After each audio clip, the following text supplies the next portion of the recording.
Good evening, everybody, and welcome back to Final Fantasy XIV. In our last episode, we completed base Shadowbringers, and tonight we journey into the patch content. So, let's dive on in. All right, we are live.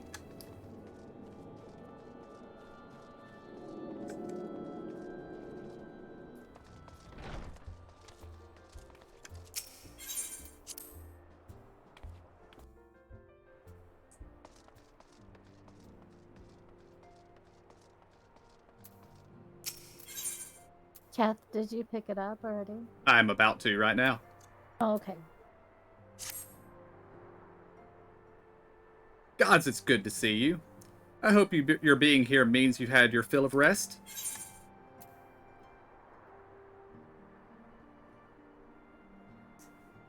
Going with option 1, which is more than my fill.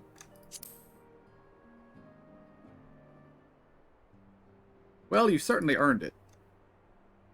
Not much has happened since your last visit. I had planned for you to meet with that helper I told you about, but he refuses to answer his link pearl. I do hope he's alright.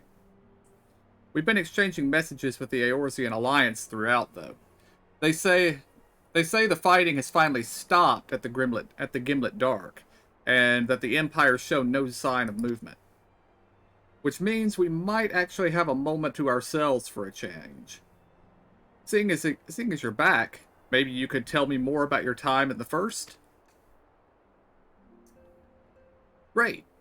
Oh, and if you don't mind, I'd like to ask Fleming to join us. She'll want to know what happened to Minfilia, and I think it's best she hears it from you. We'll meet you on the terrace at the House of Splendors.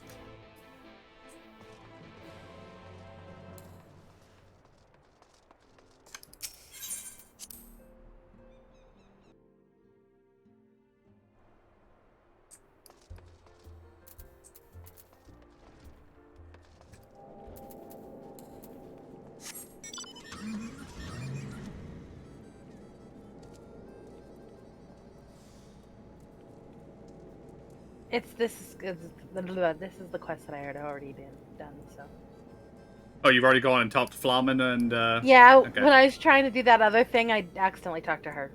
Gotcha. Alright. Has Zora already run off in that direction, or is she still inside? I'm coming out right now. Okay.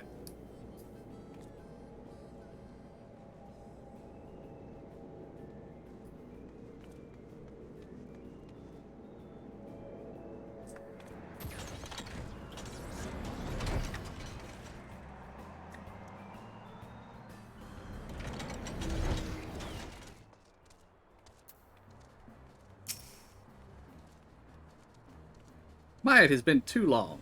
Tartaru did mention that I would be joining. Tartaru did mention that I would be joining you, did she not?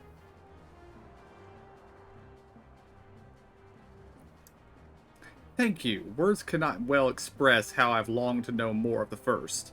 This world Minfilia has sacrificed so much to save. But come, rest your feet. Tartaru should be arriving shortly.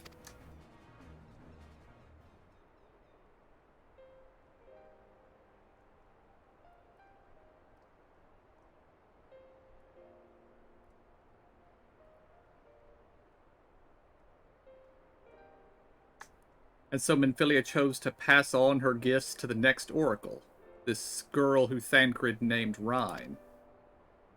Or Reen, or however they pronounce it.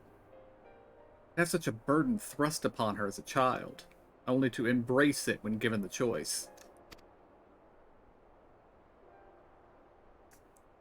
In that respect, they are quite alike.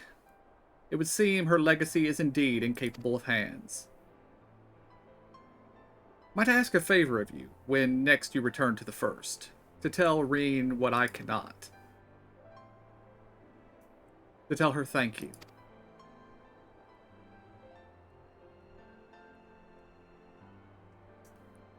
And I would offer thanks to you as well, for staying with her to the end.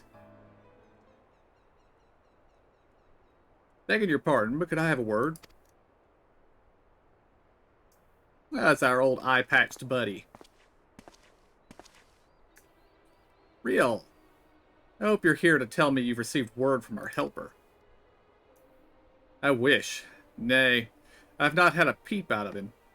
And it's been a good long while, too. Or a good long while now. Too bloody long. On account of which, I'm going to sneak over the border and see if I can get a signal to him from closer up. What if they catch you? There must be another way. Well, it ain't as if we can ask Thancred to do it. Besides, I shouldn't have no trouble picking my way through the Grimlet right now that the fighting's died down. Gods know there's enough shadows to hide in. And it beats waiting around here twiddling my thumbs, any road. I just thought I'd let you know. Now, I'd best be... Oh, I nearly forgot. Kryle's at the Stones, and she wants a word. Something to do with the patients. She was getting ready to examine them again when I left.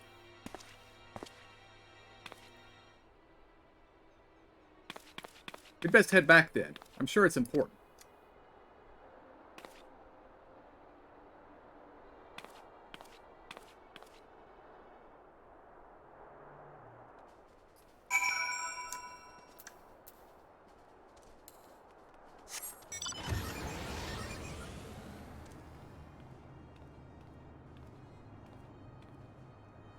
How come I can't see you guys? Am I too close? I'm too close, aren't I?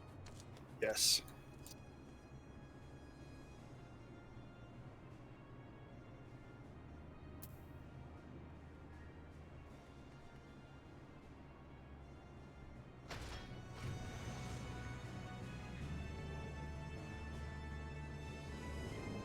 Is it easier to mount up on the car?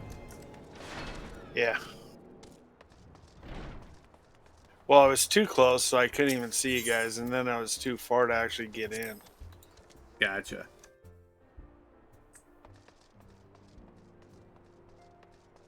Oh, that actually reminds me. Just one moment, I have to go find something.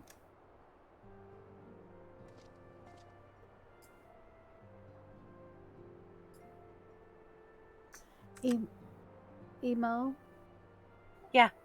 I just emailed you a shipping label. Oh, okay. Sounds good. I sent you guys earlier the screenshots from the live letter about with the graphical update. Yeah. Someone made this out of one of them.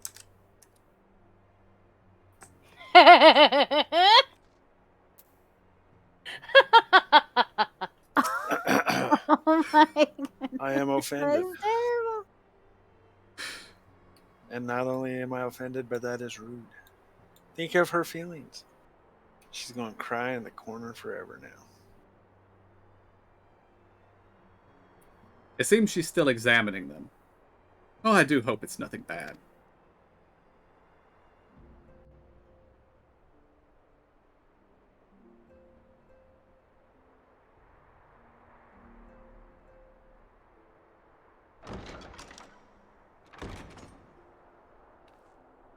You're here. Good.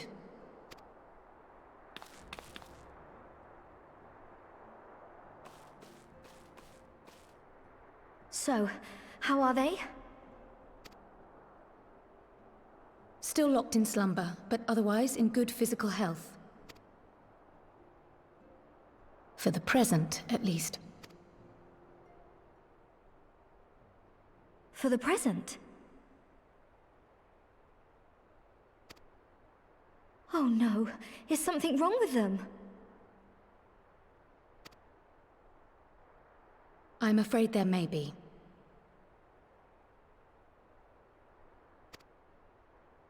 I summoned you after detecting faint signs of instability in Thancred's corporeal ether. But subsequent examination suggested all 5 might be affected. And when I examined them just now, my fears were confirmed.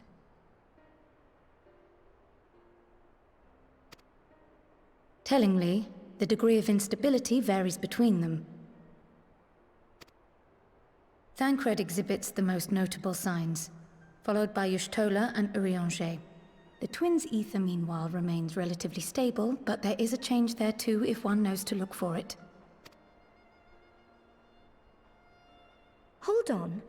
Isn't that the order they were called away in? Indeed. Which leads me to believe the instability will only increase with time. Though I can but speculate, I fear this may be a symptom of a weakening link between body and soul. By the gods! What happens if the link is broken? I cannot say for certain. This is all unknown territory to us. Yet whatever happens, it cannot be good.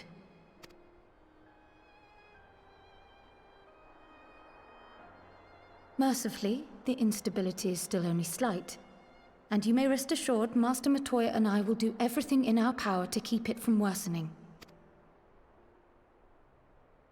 Be that as it may, it is imperative that you find a way to restore our friends' souls to their bodies.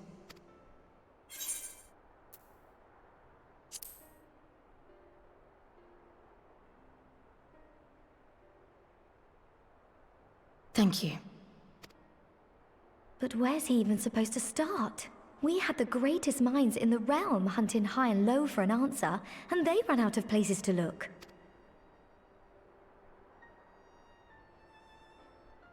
You stated in your report that the Exarch had originally intended to reverse the summoning process by means of his own death, correct?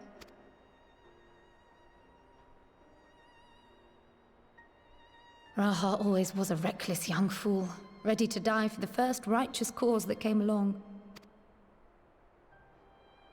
His plan might well have worked, but I for one am glad he never had the opportunity to see it through. Even if it does mean our friends must remain stranded a while longer. There is another way, I am sure of it. And the key lies with him, with the Exarch. Pray return to the First and apprise him and the others of the situation. We, meanwhile, will do what we can from here. And, if the fates are kind, we will have good news to share upon your return.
Oh, just another bit of Final Fantasy reference or callback Easter egg.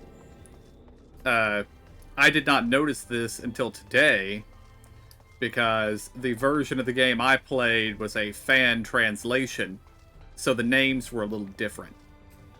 But one of the player characters in Final Fantasy V is named Kryl. So that's where that name comes from. Oh, okay.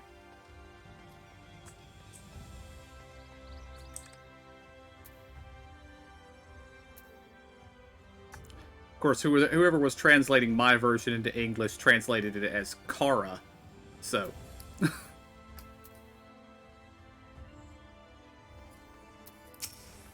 which is not the same name.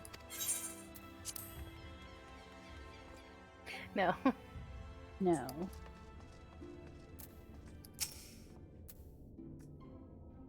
Ah, you have returned.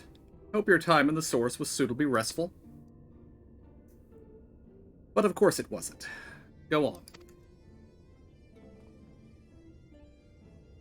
Their corporeal ether shows signs of instability. By the gods, the possibility never even occurred to me. If you've returned in the hope that my research has yielded a solution, I fear you will be sorely disappointed.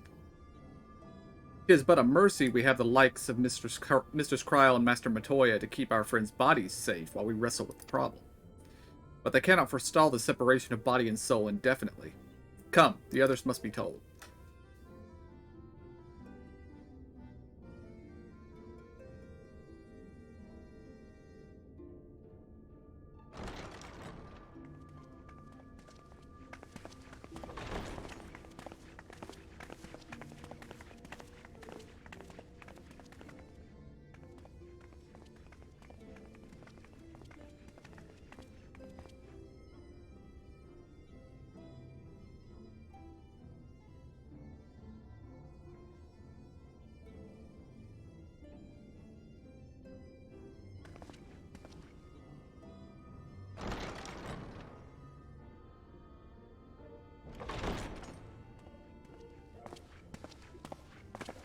Pray excuse my late arrival. Will Thancred and Reen not be joining us? Nay, milady. With apologies to all, they beg leave to pursue their investigation of the empty to its conclusion.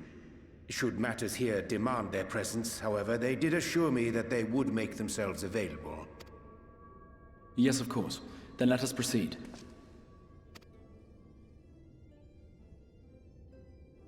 I think it best that you begin by providing a summary of Mistress Kryle's findings.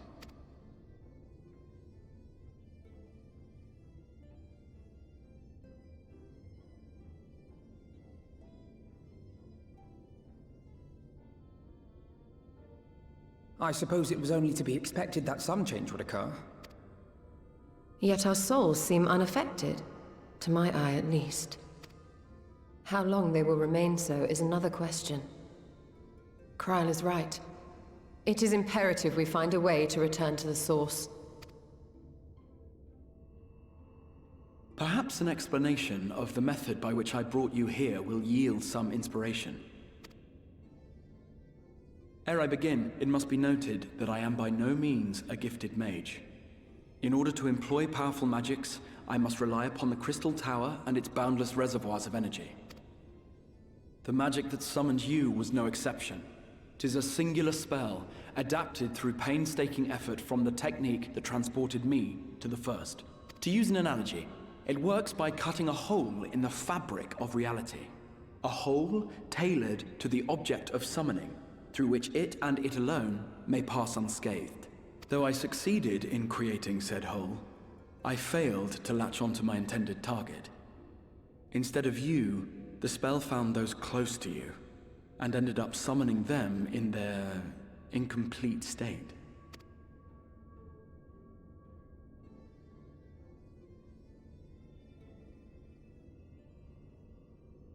I would not soon throw my life away, not after the lengths you and yours went to save it. And so long as I breathe, I will spare no effort to see you safely home. But should all else fail, and your lives be at stake, there remains one sure method.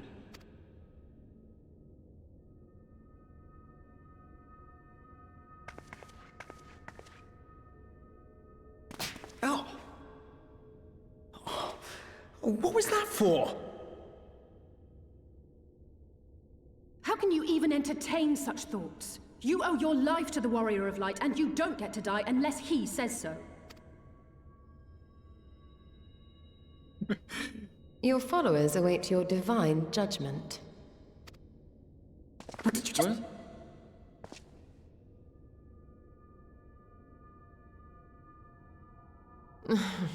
If the two of you have finished, perhaps we could return to our discussion? Rather than dwelling upon the multiple failed attempts at transference, I think it would behoove us to focus on the solitary success.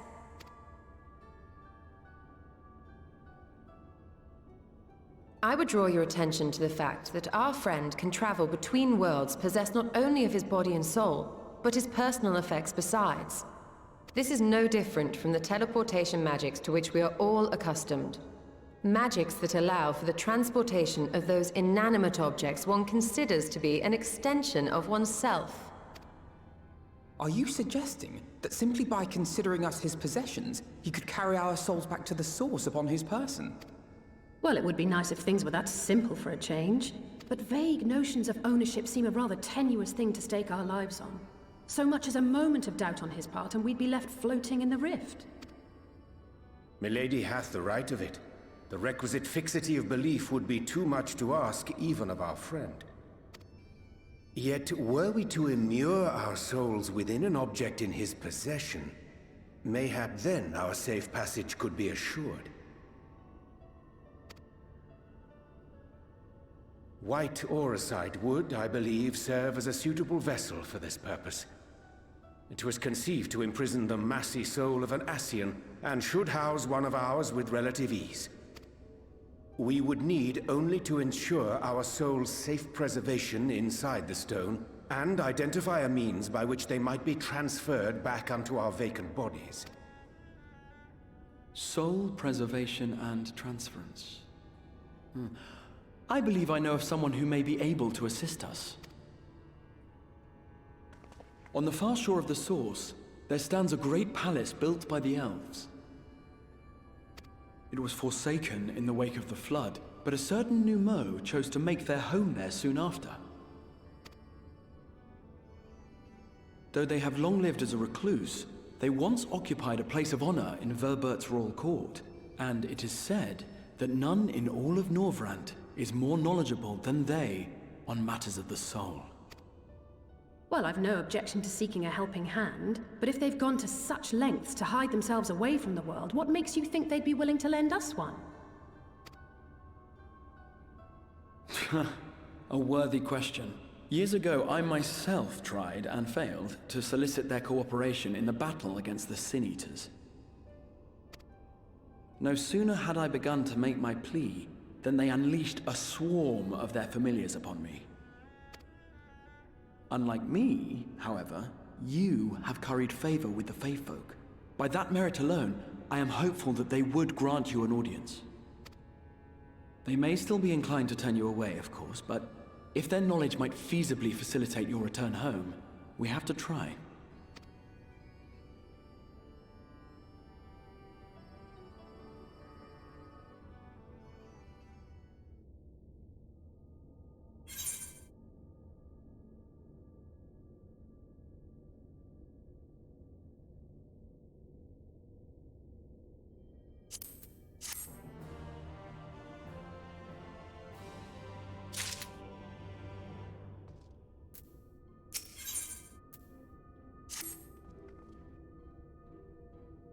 The Grand Cosmos, that is, the palace we seek, stands on the opposite shore of the source. I will arrange for a boat to carry us there. Whilst you journey us thither, I think it best to devote mine energies to the creation of White Auracite. By thy leave, of course, the process requireth no small amount of time, and should the new mole consent to lend us their aid, we would have need of a suitable vessel ere long. Agreed. Then I would ask the rest of you to meet me in Sullen, and do be prepared for a warm reception.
Was anyone else confused by some of the things that the Exarch said there? Yeah.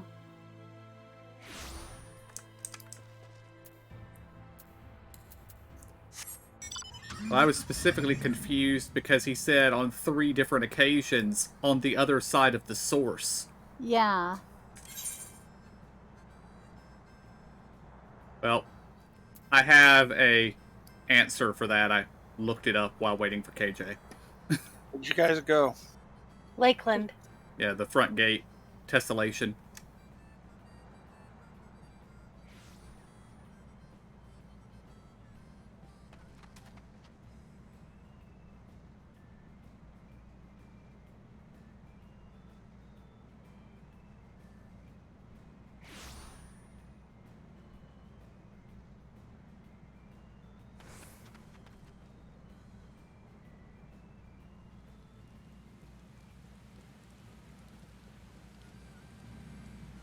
Did you change your glamour, Zora? Oh, I was going to open up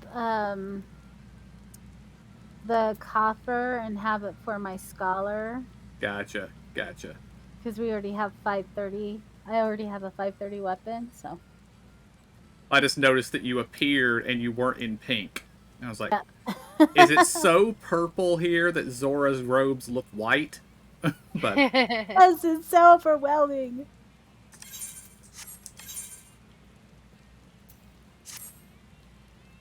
did we lose you, KJ?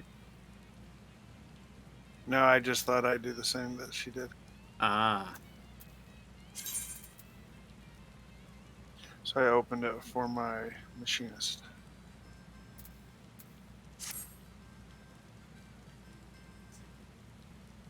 Alright, if you want what the Exarch said to make sense, open up your map and go zoom over where we're supposed to go, and then look at the lake to the northwest. Oh, the source, yeah. Why on earth they thought it was a good idea to name the lake the same thing as the planet that we're from, I don't know. But they did. Maybe they'll explain it later. Or maybe not. Who knows? It's entirely possible that the planet, the source, and the lake, the source, come from completely different words in Japanese, but they mean the same thing in English. So... Oh, right. Yeah, yeah.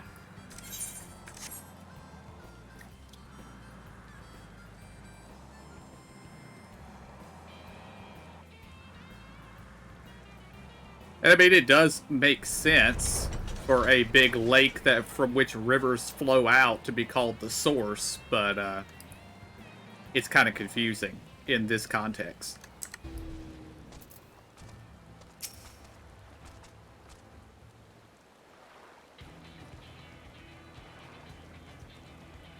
Interesting musical change. Yeah. Oh, crap. As I told you before, I had scarcely set foot out of the palace grounds when I was set upon by our host's familiars, and I expect our reception today to be no different, which is why I propose we march through the main gate, weapons drawn. I'm sorry, but are we not here to petition for assistance? You can't honestly think barging in looking for a fight is going to persuade them. Actually, I believe the Exarch may have the right of it. They have no doubt poured a great deal of time and energy into their creations. Were I them, I should be most interested to meet with those who could overcome my defenses. As would any true seeker of knowledge, and there is little we can say or do to convince them to help us, if we know nothing of their character, nor less why they chose to hide themselves from the world. But if we can seize their interest, mayhap we can earn ourselves an audience.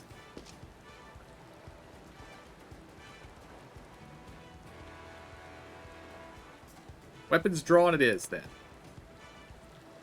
Though I must say, Exarch, you certainly seem to be enjoying all of this.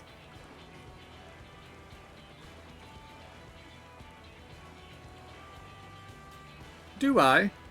Well, I will not deny that I enjoy the thought of fighting alongside you all rather than pacing about inside the Crystal Tower. You both seem to be in rather high spirits. You ask me, not that I'm surprised. Your moods invariably improve when he is around. What exactly are you implying? He averted a calamity, and the light which seemed destined to consume him has been extinguished. 'Tis only natural that we be pleased to see him.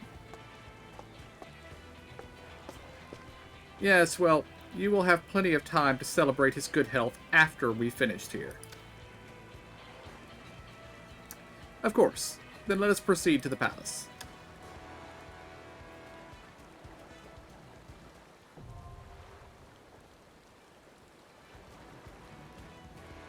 Can I take just a moment before we just start this? No problem. Okay, thanks.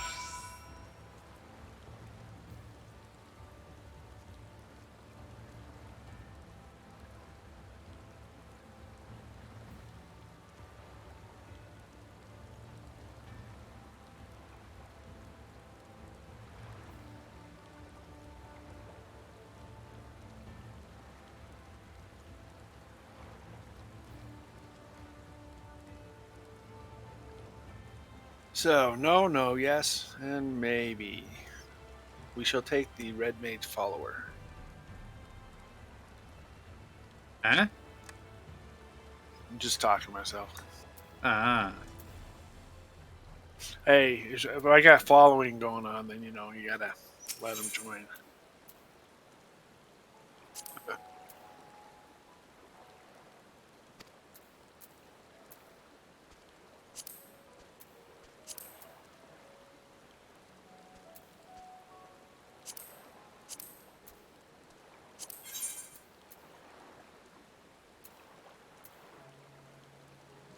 So I was watching the other intro.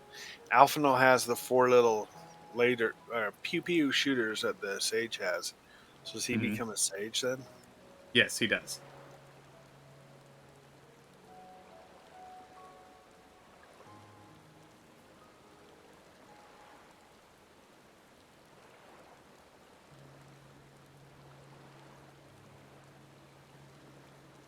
I have not done any of the Sage quest line yet, but I think Sages are supposed to be in some way related to Scholars and Summoners. But I'm not sure. Emo's done a couple. But she's not here right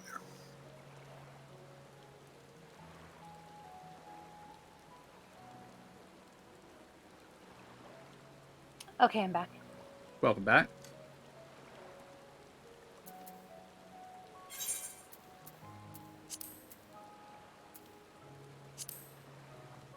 Are we ready? Yes.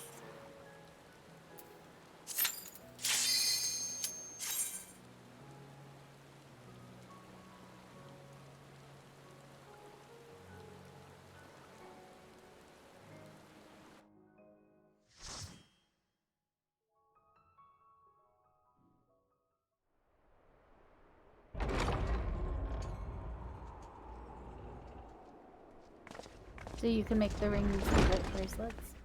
Yeah.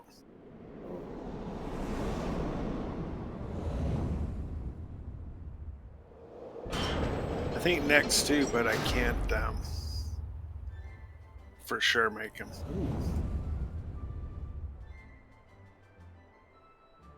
They're creepy. Well, this is their creations, right? I think this might be the guy right here. That's who was pictured, yeah, in the other screen, the other thingy.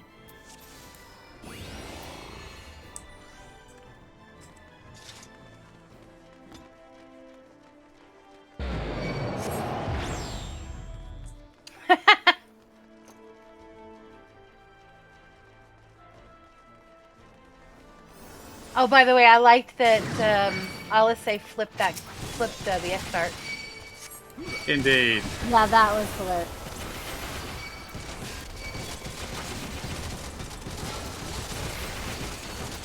I also liked their response when Ishtola made fun of them for it. Yeah. Yeah. Well, I guess, and our response, too, because she made fun of us, too.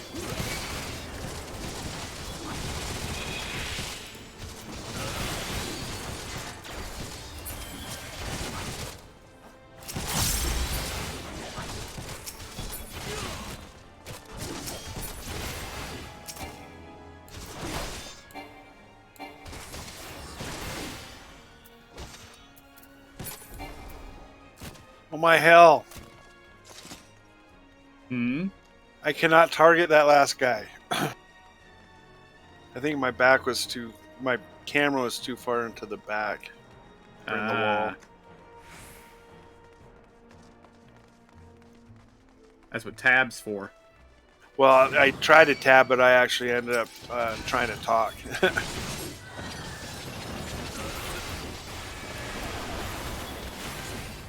You should have an enemy list somewhere, and if not, you should. It might be deactivated from your HUD. No, it's behind my map. Ah. So I was trying to get the map out of the way.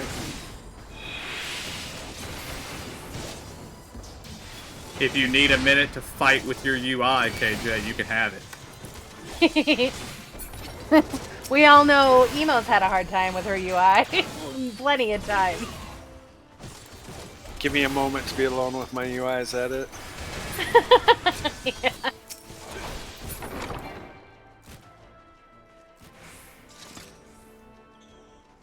I'm just going to zoom in a little and then turn my map off.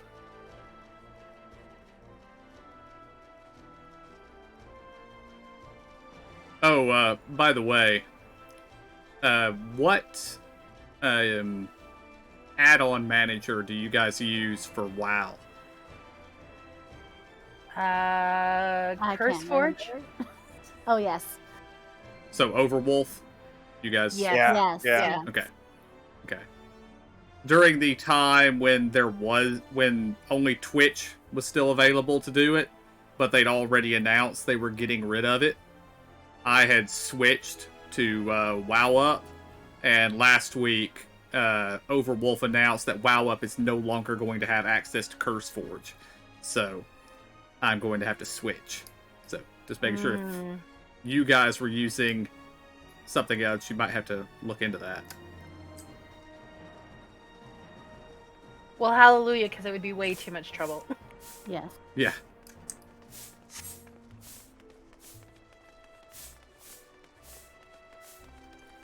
I mean, I think it should just be able to detect my add-ons and go from there, since all my add-ons come from CurseForge anyway, but yeah.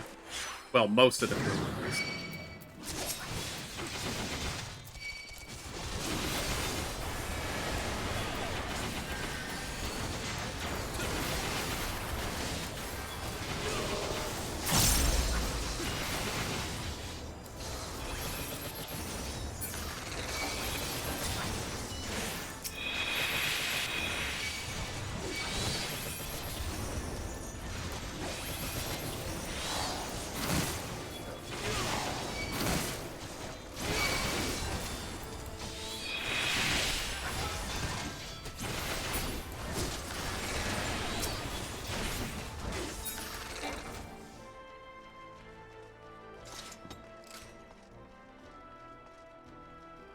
Apparently one of the main reasons people don't like Overwolf is that Overwolf has ads.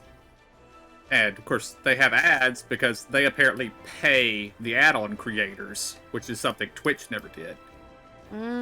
But, apparently, WoW has decided they're going to also run ads, but, they're running ads, but they're not affiliated with Overwolf, and so that's violating some licensing or something, and that's why they're cutting them off.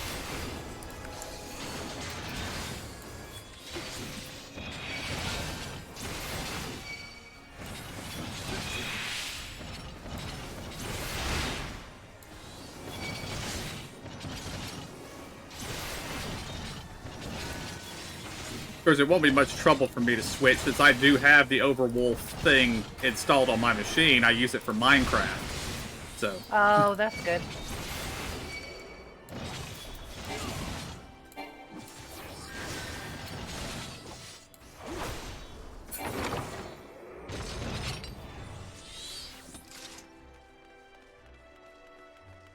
Of course, this all came up because UI questions, and I am very particular about my UI in WoW, so. Alright, we've got Shadow Bolt is the tank buster. Immortal Anathema is a moderate party-wide damage. Tribulation creates 5 small puddles on the floor that inflict bleeding and heavy to players standing in them. Heavy is slow, it makes you move slow. Sweep. After a short delay, the magicked brooms on the edges of the room will move in straight lines to a puddle in their lane. While moving, the brooms will damage and knock back players in their path, inflicting a stack of vulnerability up. When each broom reaches its respective puddle, Sweep's area of effect will increase and the puddle will be removed. So don't stand between the brooms and the puddles. As you see, there's 3 on the right, 2 on the left, so there's 5 lanes. Alright, Dark Shock is a large circle AoEs beneath 2 random players. Dark Pulse is a stack marker on a random player. And Dark Well is circle AoEs targeted on all 4 players. And yeah, that's it.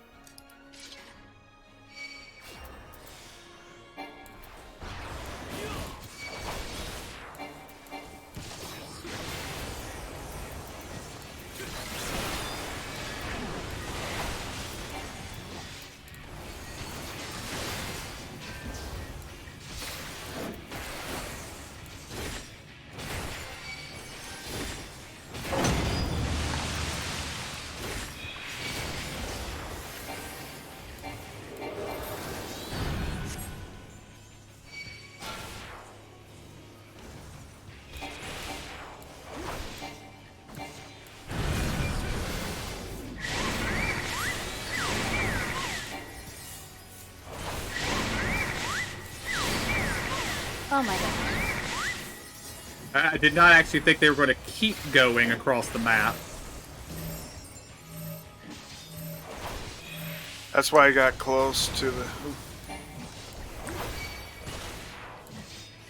as close as I could to the 1 broom. Or the 2 brooms. When they passed, I moved in their lane.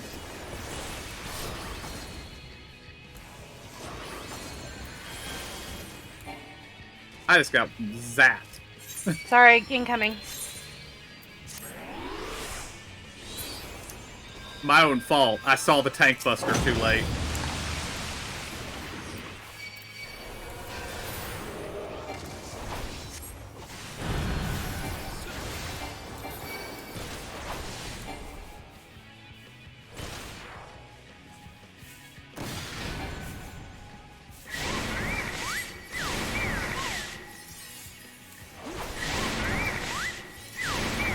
Watch out, Zora.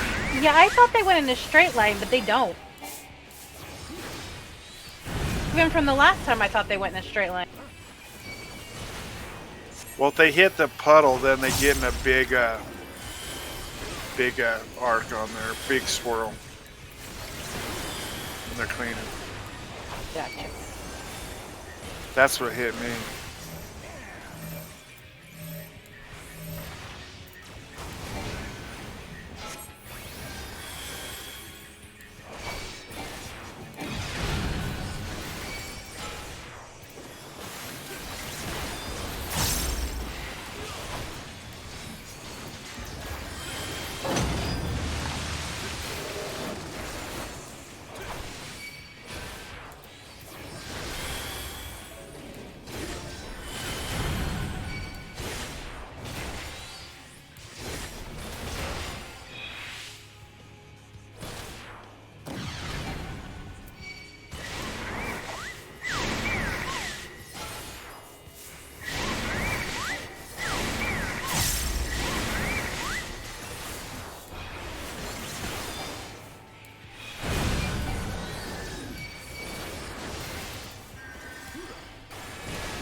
I missed a stack, didn't I?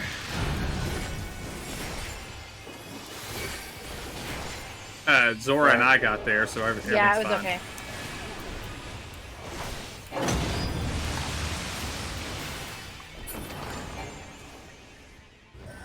Nice.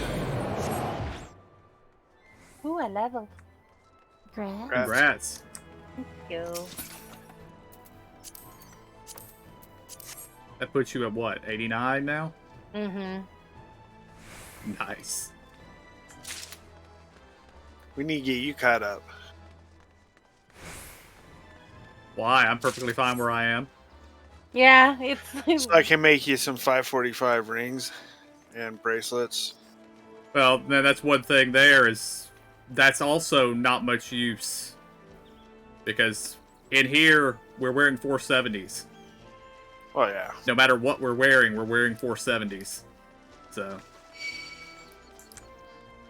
Where on earth did that come from? Oh, Wow, they... Seriously.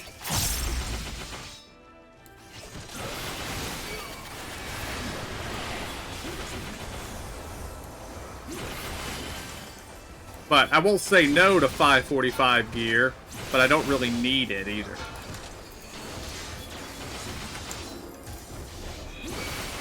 Well, when we're outside and you don't get nerfed, your overkill then. Makes it easier. Nope.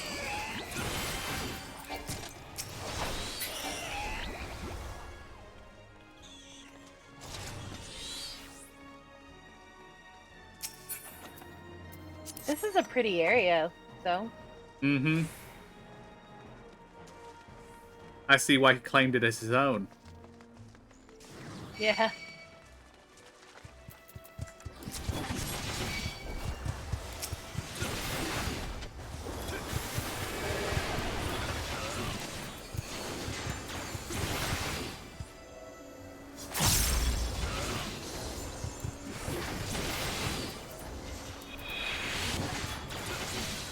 Although he might need to spray some Roundup and get rid of these things.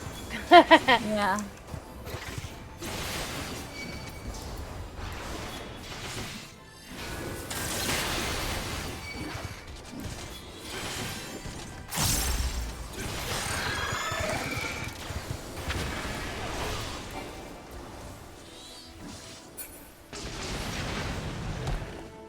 Well, aren't these his creations or whatever? Or that one thing was? Well, I mean, when we say creations, do we mean illusions or what? The Exart referred to them as his followers or his Familiars. familiars.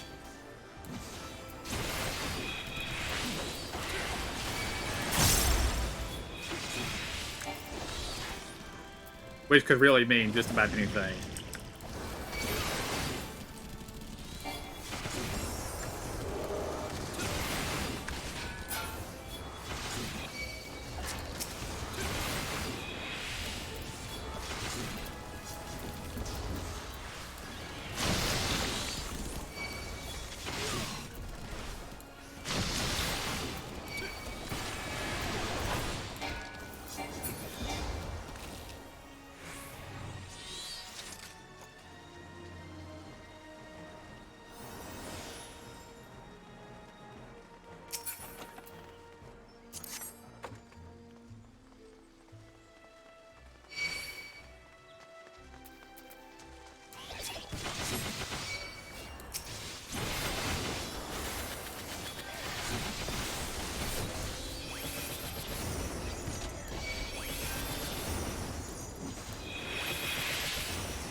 But the pigs are supposed to be on our side. I know. It's kind of sad. They've been led astray. Bullying them.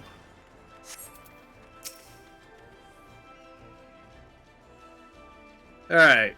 Storm of Color is the tank buster. Ode to Lost Love is a moderate party-wide damage. Direct Seedling. The arena will be split into 16 tiles, with 8 random tiles becoming coated in grass. 4 Leon Seed objects will be placed on random tiles. Clicking the seed will allow you to carry it and place it elsewhere. Not sure why, but that's what it says. It says Gardener's Hymn, a cast immediately after direct seeding.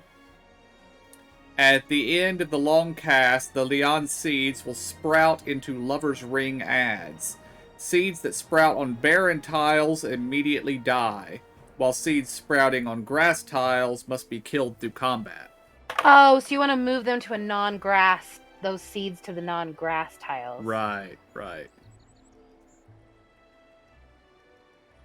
See, Toxic Sprout. If left alive for too long, the Lover's Rings will self-destruct and deal high damage to the entire party, while also inflicting slow and a stack of poison. Then there's Ode to the Far Winds, is 8 ground-targeted circle AoEs, and 4 player-targeted AoEs, with very little room to avoid taking 2 hits from the attack. Ode to Fallen Petals, cast immediately after Ode to Fallen Winds, a room-wide AoE that leaves a small area around the boss safe. And Ireful Wind, subsequent casts of direct seeding will cause a Jinn to appear on one edge of the arena that will knock all players and seeds over one tile away from the ad, just as the Gardener's Hymn casts. So, after Ireful Wind is cast, you will need to make sure to plant the seeds one barren tile closer to the ad, or to the Jinn, than to the grass, so it gets knocked into another barren tile. Oh boy, okay. Yep. We might have to, We'll probably have to see it to really get it. Yeah. Because it looks like this is all dirt to me.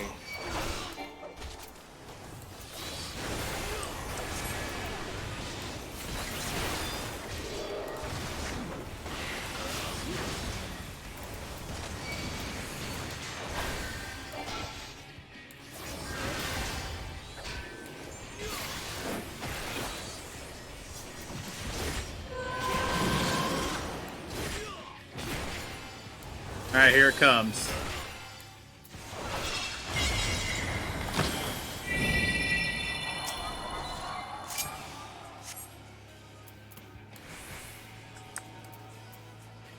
Oh, y'all got it. Oh no, there's one back here. I've moved one How do you seed to a drop barren it? area. Just it gives you your button number 1. He got out.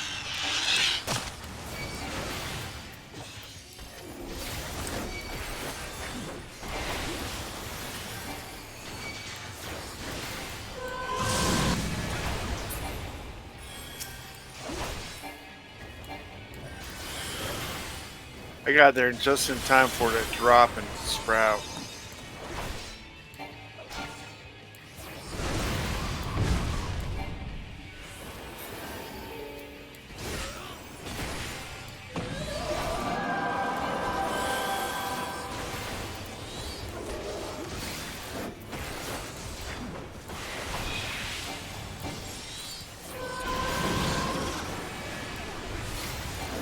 Alright, here come more seeds.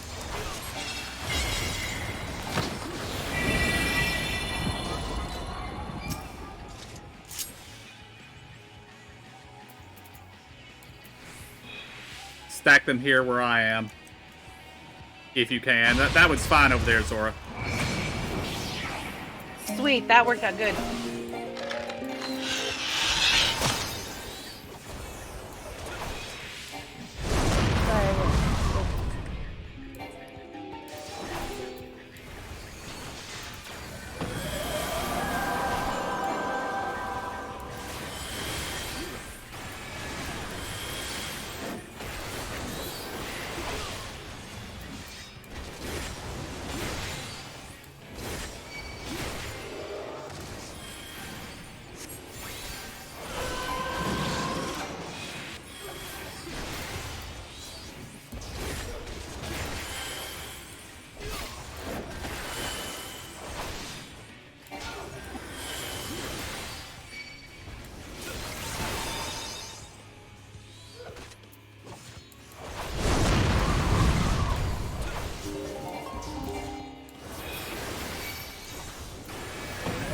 I'm sorry, not mean to do you. I was trying to click KJ. I figured. I clicked on him, but I didn't click at it to register it or whatever. Okay, here come more seeds.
Oh, it was actually fun.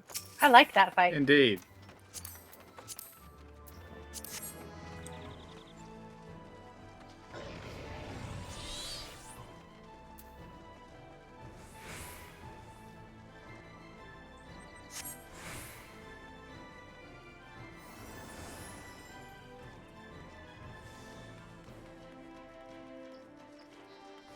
I'm enjoying this dungeon so far.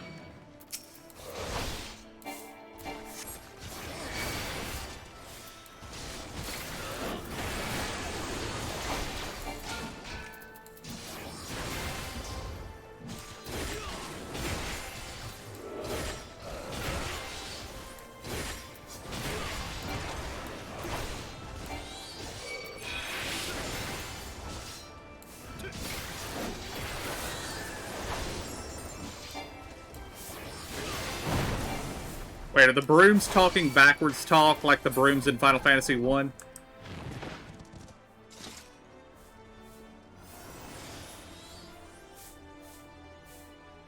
No, they're not.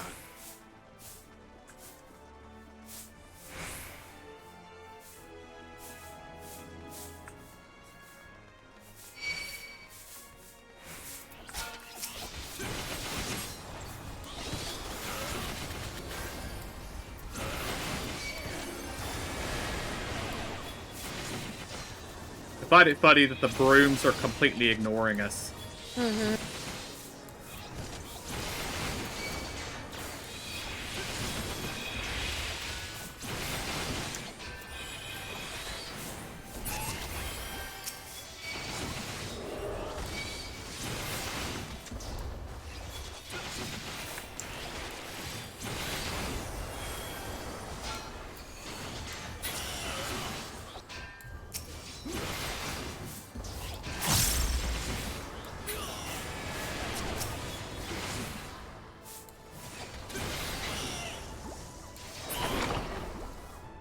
Which is weird because they got cleaned up the mess that we made. Too busy cleaning up the mess than to worry about us. Yeah.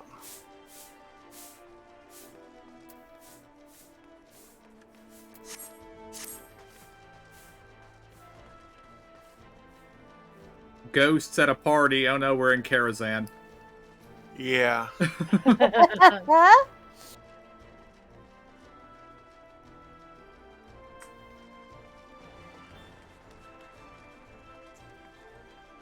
Oh, the table is showing up on the map. I'm like, wait a minute, there's a hallway over here? But no, it's just the table.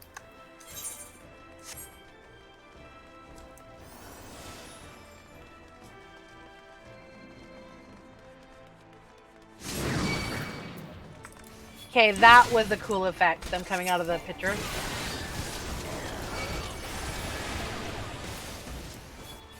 I agree.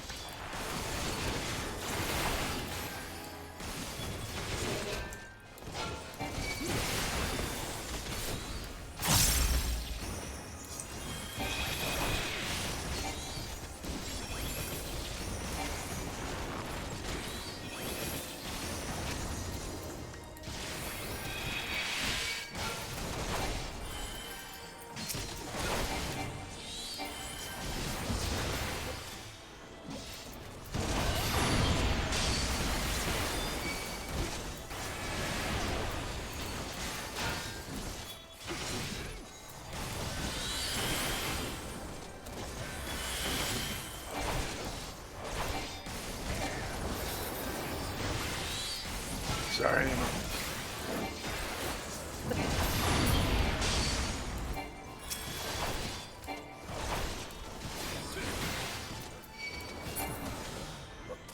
I guess that was somewhat disrespectful of us.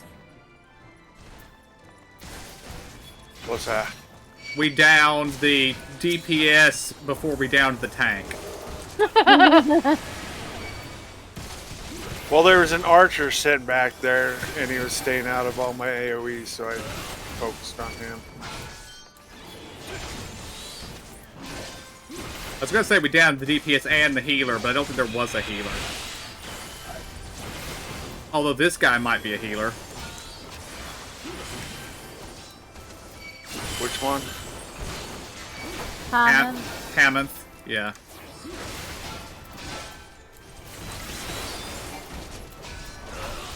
Haven't managed to catch the name of any of his spells, so I'm not know for sure.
It is Karazhan. There's even dancing. Indeed. But they're not attacking. Yet. But not all. Yeah, that's true.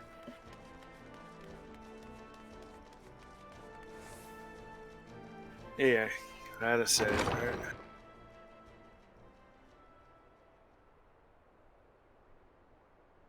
I like how they focused on the piano there. You have sullied these halls long enough.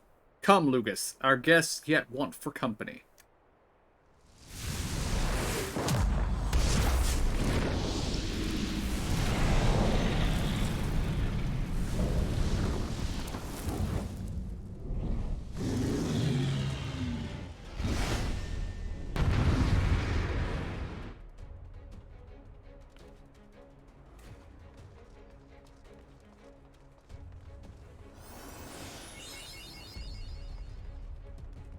Alright. He has an ability called Scorching Left and Scorching Right. It says it hits the entire arena on the indicated side for high damage and a stack of vulnerability up. So don't stand in the indicated side. I also note the piano over there has a name. Mm-hmm. As does the bench and the drapes. Yep. Alright, otherworldly heat, indicated by a red marker above all players, first deals damage in a circle around the player, then drops a cross-shaped crack in the floor below each player that explodes a short time later. Damage from this attack can destroy the furniture around the room. Captive Bolt is extremely damaging tank buster, which does not sound good at all, but okay. Mortal Flame applies a debuff that inflicts steadily increasing damage every few seconds, resulting in death when the timer runs out. Walking into a piece of furniture will pass the debuff onto it, curing you while destroying the object. If an object in the room has a name, it is valid to be walked into, but only one object per participant. So if someone else or a trusted NPC ignites a piano or a stool, you can't also use it. Find something nearby instead. Players cannot transfer the debuff between each other. Keep this in mind if there isn't enough furniture for all players to remove their debuffs. Fire's domain is proximity-based tethers to each player in sequence, charging at them for moderate damage. Move away to turn the tether purple to avoid inflicting a stack of vulnerability up. Standing in Lucas's path as he charges will cause his moderate damage. And Fire's Ire, after each charge, casts a short but wide cone attack at a targeted player. The attack can destroy furniture around the room. And Culling Blade is moderate party-wide damage. The first time Lucas uses this ability, 3 chandeliers will drop into the room. These chandeliers can be used to remove mortal flame, so more furniture.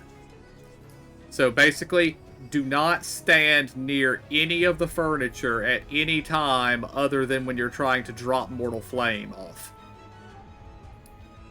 Otherwise, you might destroy something we need to stay alive. Okay. But other than that, seems to be primarily what the management here is keeping as much furniture up as possible to survive long enough to kill him while dropping off mortal flame. So anytime you get targeted with mortal flame, go run and stand next to a piece of furniture until it drops off. Does the furniture come back or is it gone? It is gone. Okay, because I only see 4 pieces of furniture. So. Oh, there's a sofa too. It's whatever's named, KJ. Yeah, there's 2. I know that. I see 4 things that are named. There are 5. There's 2 drapes. There's the piano, the piano bench, 6. the sofa, and then 3 chandeliers will drop later. So they all will be sofas are named. So there's more than that. Oh yeah, there's 4 sofas. Okay. Yeah. Are all of them named? Oh Yep. yeah. As soon as I get closer, I can see So it. there's 8. So we all. That's why I didn't see 4. Only the 4. But Gotcha. Yeah. So 8 pieces of furniture here, and there will be 3 chandeliers. I don't know if it only falls. What's it? It's at the first time it uses it. Chandeliers will fall. So that gives us a total of 11 chances to avoid mortal flame. So good luck to us. Yeah. Yay.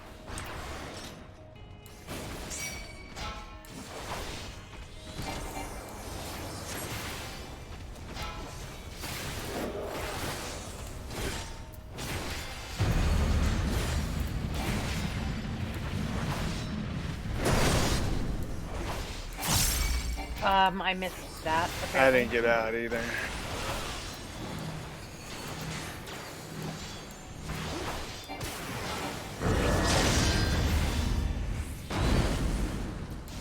Oh my gosh.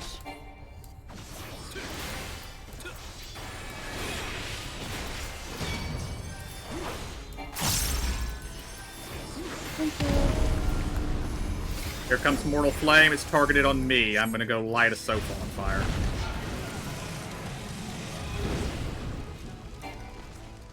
We all have it. We all have it, yeah. Alright.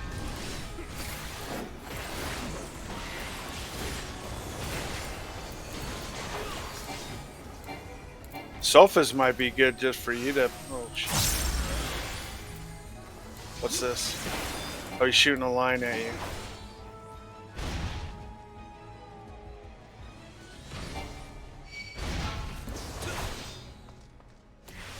You want to get away from him.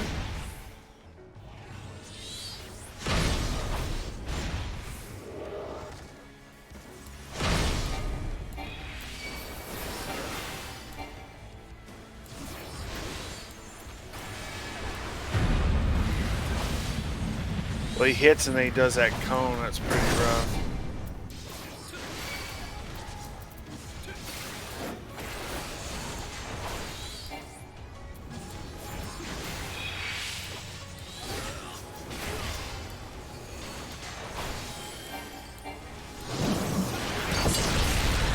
Here come the chandeliers.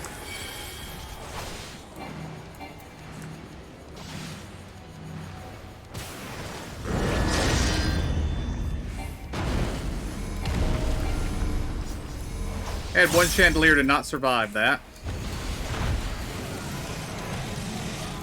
I'm running to another sofa.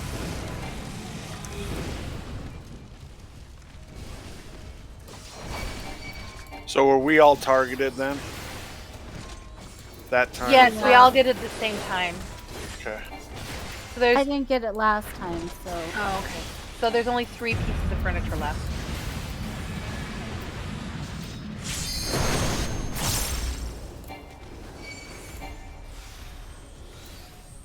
And KJ, you can limit break him whenever you're ready, but not right this second. Yeah. Wait till after this thing.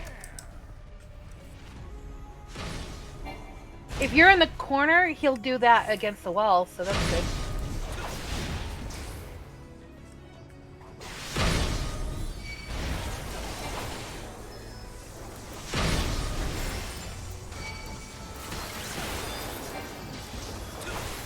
Is he holding still? No, he's doing something.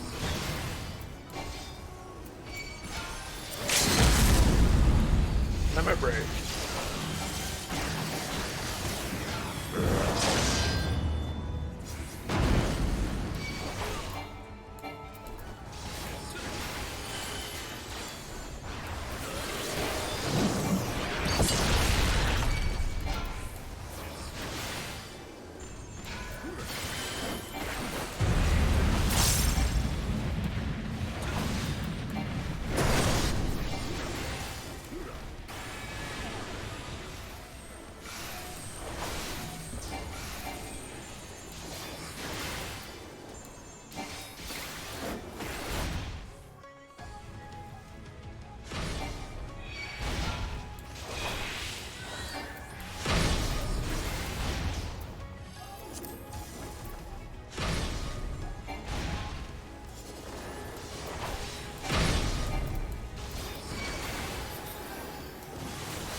Oh, the number of swords above your head tells you when he's going to come after you.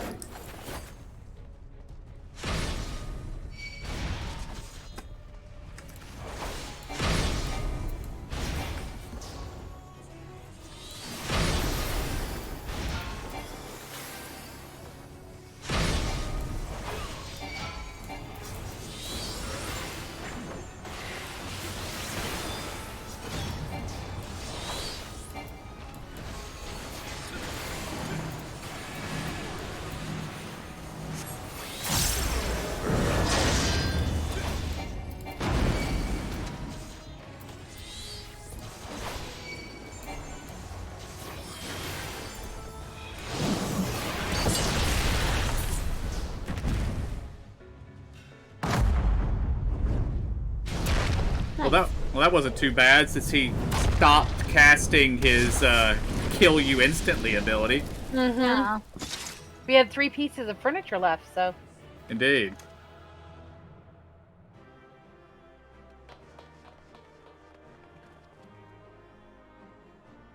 Oh, hi, everybody.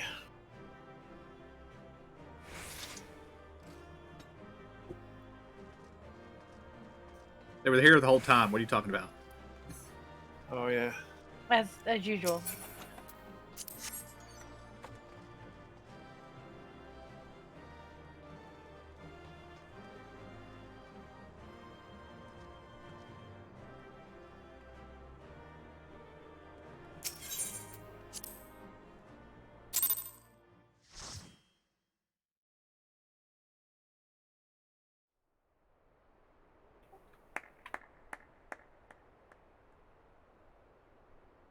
That was my fiercest familiar. Oh, impressive.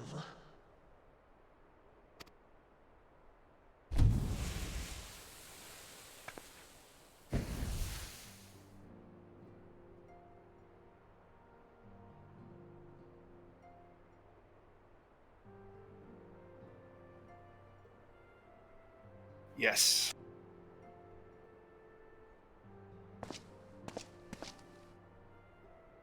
Backlogue, 'tis good to see you again after all these years. And judging by your vigorous greeting, I dare say the feeling is mutual. To be sure, a simple shake of the hand would have sufficed by way of welcome, but I shan't complain. But you must be wondering as to the purpose of our visit. We come to beg your assistance in a most urgent matter.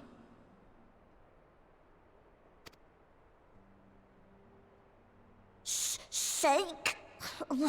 Beg?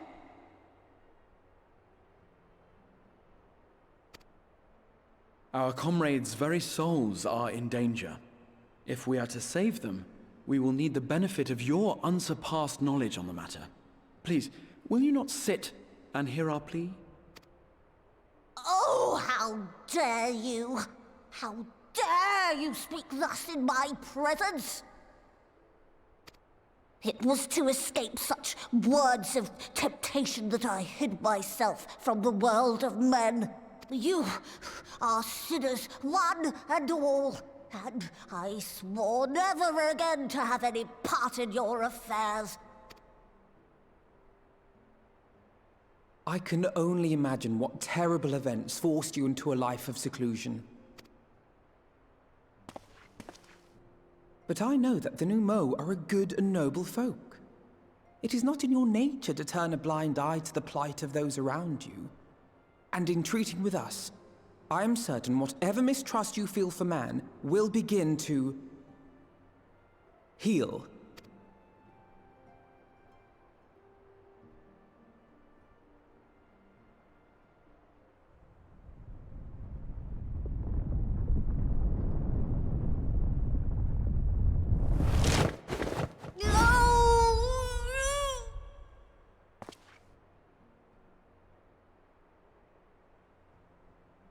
If you will not be satisfied, I suppose I could listen. After all, there's no harm in just... No, I mustn't. Not again. That damn court mage seemed to have the best of intentions too, and countless innocents died for my naivety. Oh, you know not what you ask of me, what horrors my knowledge has wrought.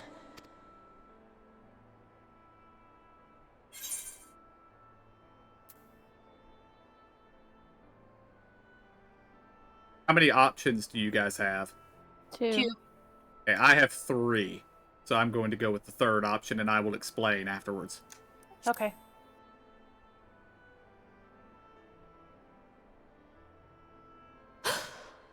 You know of the plague? Then you know how dangerous soulcraft can be. Instead of saving your friends, you risk damning them. Are you sure you're willing to take that chance? No. No.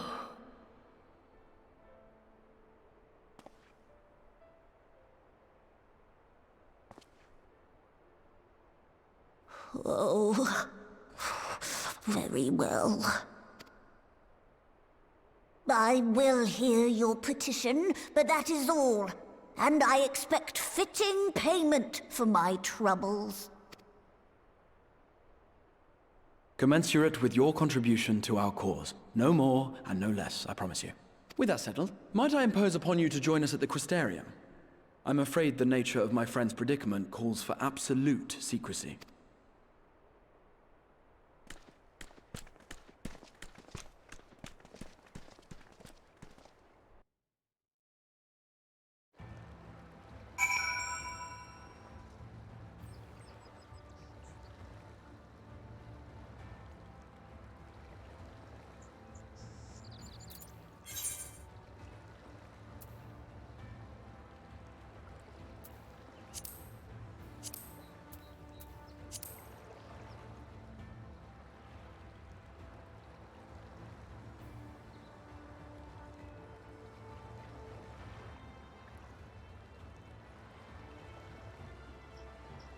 Alright, to explain, my role quest, the little side story quest we all had to do, involved the Warrior of Darkness Braden, who was the paladin of the group, and he was a knight of Vobert. And during his last days, before the whole Warriors of Darkness thing started, a plague was befalling the people of Verbert. And he was tasked by the princess to find out what's going on. And he, along with one of the little dog fairies and the court mage of Verbert, were trying to find what was going on. And time passed, and he found nothing. And the thing continued to get worse and worse, and he was basically forced into exile, so he left Verbert. And years later, in the company of the other Warriors of Darkness, he returns to Verbert to find it in much worse states than he left it, and the court mage, who had apparently been causing the plague to seize power, was basically running Verbert, and the Warriors of Darkness killed him and got rid of him. But apparently this guy was the dog fairy at that time, and he helped the court mage develop the plague without realizing it. Oh. Because he knows magic of souls, and he was teaching the court mage how to do that, and he perverted some of the magics into making the zombie plague that was hitting Verbert. So, yeah. That's why I had a third option, and you guys just had two. Oh, that makes sense. Because when he said, you don't know what you're asking me to do, or you don't know what happened, I'm like, well, yeah, I do. I kind of saw it. So...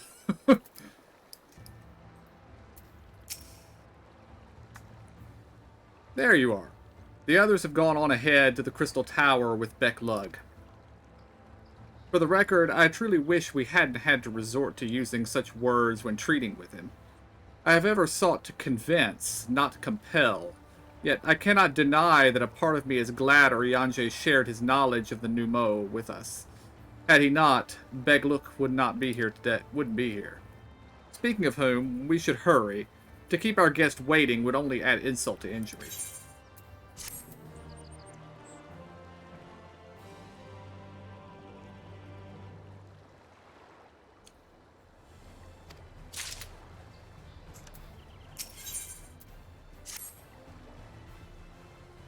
We mustn't dally here any longer. If Bekluk is to hear the truth of our travails in the first, you of all people should be present.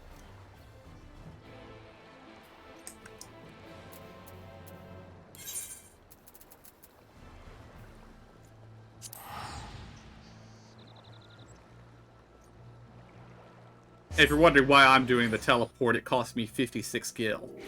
So. Nice. Nice.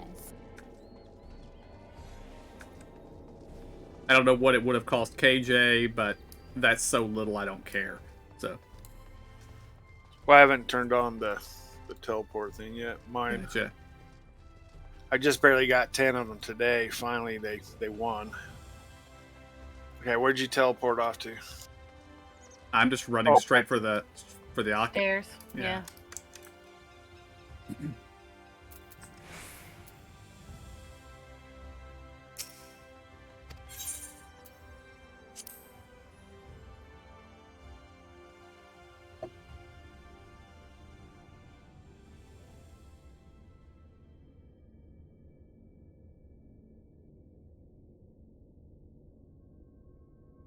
Haha.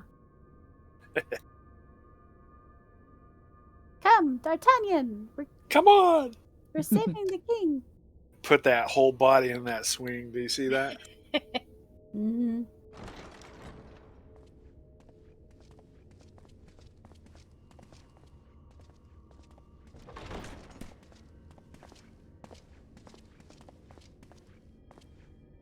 I'm sorry.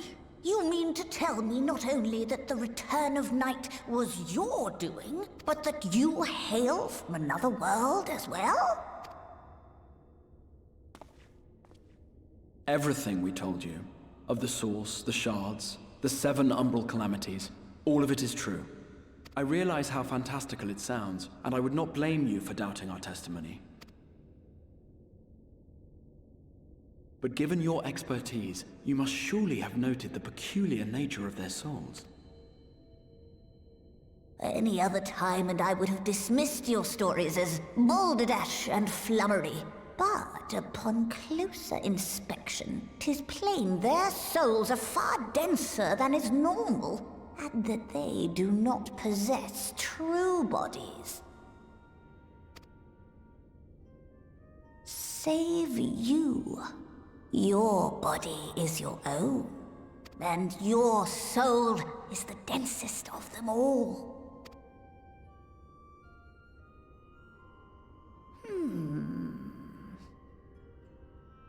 As I said before, were it not for their heroism, the skies over Norvrant would still be awash with light, the realm yet at the mercy of Vorthri and the Sin Eaters.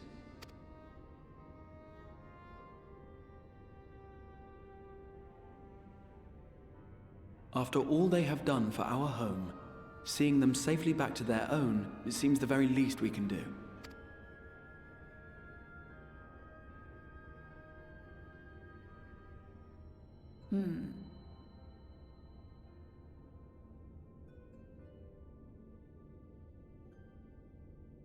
Your tale is intriguing. Yes, very intriguing indeed. Simply to hear it is fitting payment in itself. As for your friends, I can but agree. Their valorous deeds on behalf of Norvrant are deserving of recognition, of their own fitting payment. You will help us then? I will. I would see my knowledge put to good use for a change. I do have one condition, however. I am not the spry young Numo I once was. As such, I will require assistance in my fieldwork and testing. It would be our pleasure. We'll be laboring for our own benefit after all.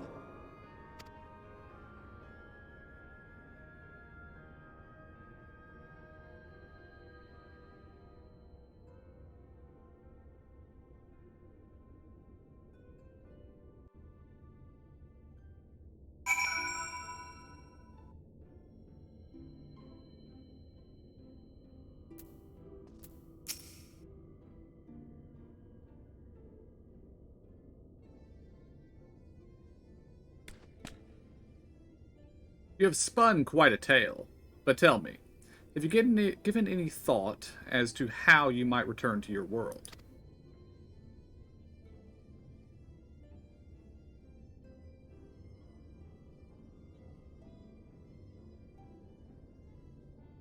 White aura site, you say? An intriguing proposition, but one which fails to account for the present state of your souls. They have become highly charged, likely as a consequence of having maintained tangible forms for so long. In such an energetic, unstable state, there is no telling what may happen to their souls within the aura site. They could very well become immutable to transference, never to be restored to their bodies. Then, would it be possible to force our souls into a state of dormancy prior to transference? In theory, yes, but the soul is not a candle to be snuffed out and relit on a whim. Well, that sounds ominous. What exactly would rendering our souls dormant entail? In order to maintain a corporeal form, your souls constantly draw aether from your surroundings.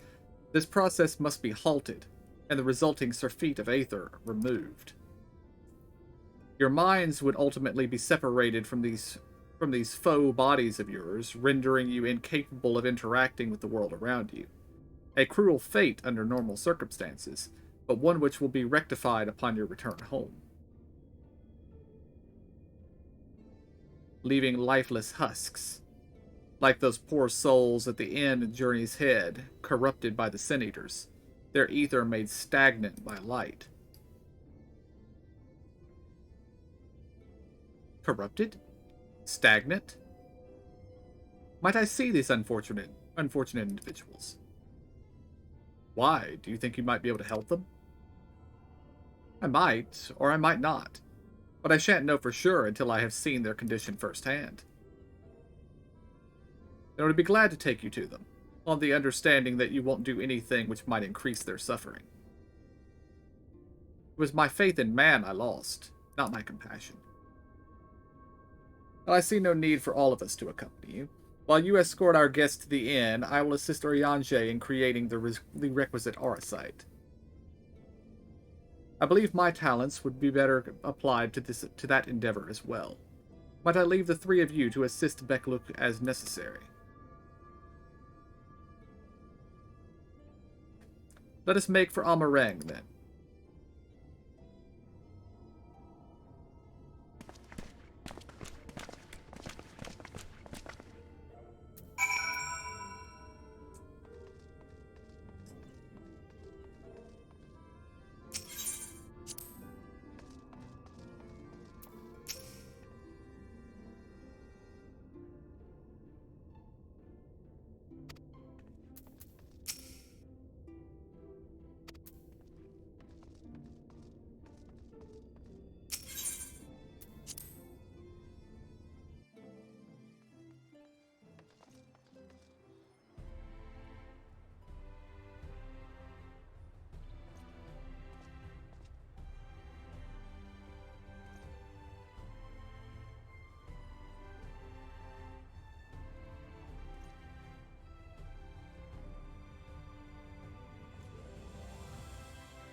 Is that sale still going on, Kath?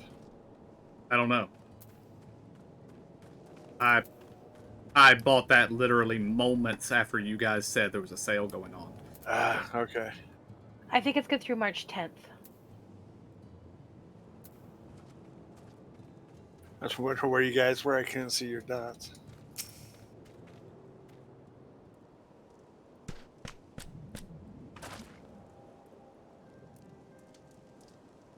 So this is Halric, is it? Yes, his etheric balance leans perilously toward the light, toward stasis. What do you suppose will happen to him? Not too bright, are you, boy? The same as all poor souls corrupted by the light. He will become a sin eater. You don't know that.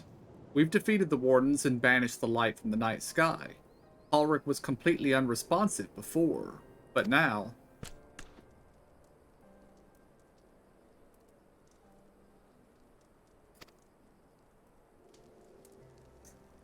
Then perhaps there is yet hope. If I may, there is a treatment I wish to administer to the patients. What sort of treatment? In the course of my studies of the soul, I once created a tonic which could temporarily stimulate the aether of one's body. After some refinement, it came to be used by the Knights of Vobert. then for darker purposes. Lest it fall into the wrong hands, I swore never again to make it. But for their sakes, I will break that oath. It is not like to reverse the stagnation, mind you, but it should offer some measure of relief.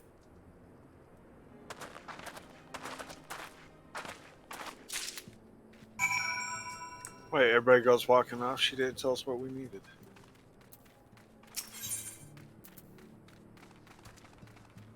Apparently, we just have it, so use it.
Now then, have you noted any change in the patients? A notable rise in body temperature and an increased motor function, in most of the patients at least. The more severely afflicted show no response. As I feared then. 'Tis true that with the restoration of night, the corrupting influence of light will no longer grow, and yes, their bodies will naturally return to equilibrium, given time. But this holds true only for their corporeal ether. Their incorporeal ether, that of their soul, is not so easily mended.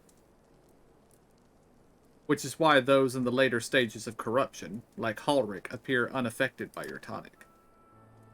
Precisely.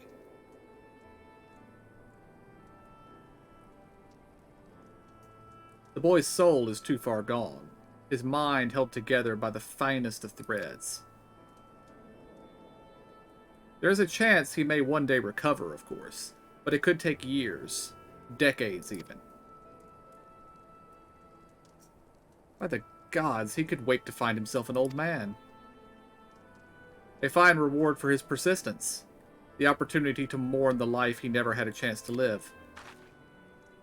No, there must be something we can do.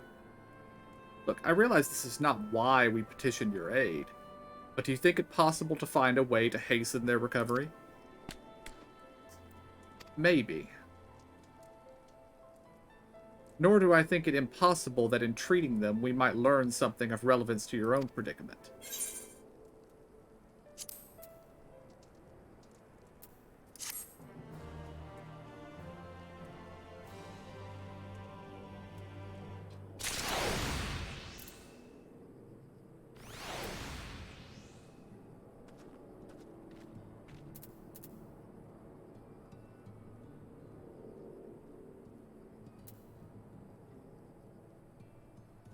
So when did KJ get to level 89? Last night, I was getting some crystals and realized. I thought Emo had already gotten 89, so I got as close as I could, and then I finished one more and I went boop, over. Gotcha.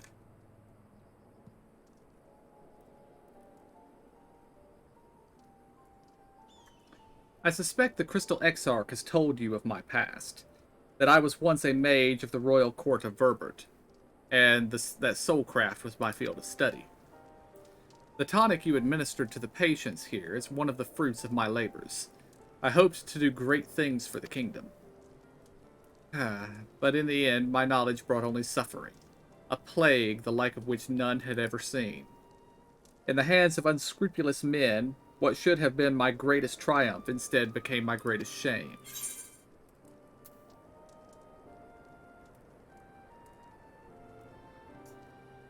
Again, I have three options. And I'm going with the third one, which is, at least the Warriors of Light brought those responsible to justice.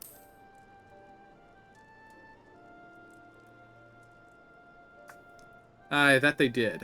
I shudder to think what might have happened had they not. But let us return to the task at hand. Finding a means by which we might revitalize these people's incorporeal ether. You think it can be done? Were the skies still ablaze with primordial light, I would call it an exercise in futility. But now we may have a chance. The method I have in mind will entail the conjuring of a familiar. They are able to amplify the energies poured into them, making them the perfect conduit for the ether revitalizing magics we will ultimately employ. If you're about to launch into a lengthy explanation of the metaphysics of your plan, don't bother. I'd rather get on with doing whatever it is needs to be done if it's all the same to you. Whatever reagents must be procured or spells invoked, I'll do it.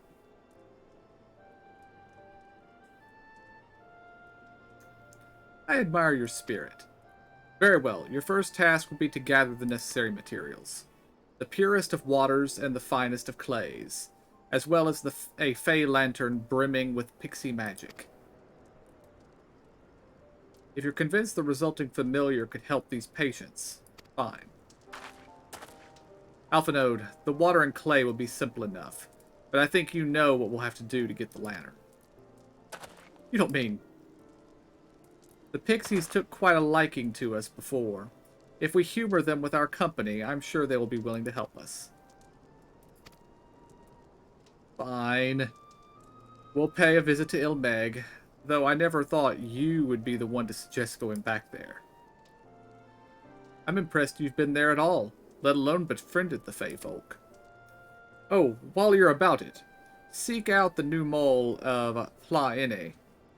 They will be able to supply you with the water suitable for your needs. Right, let's get this over with, shall we?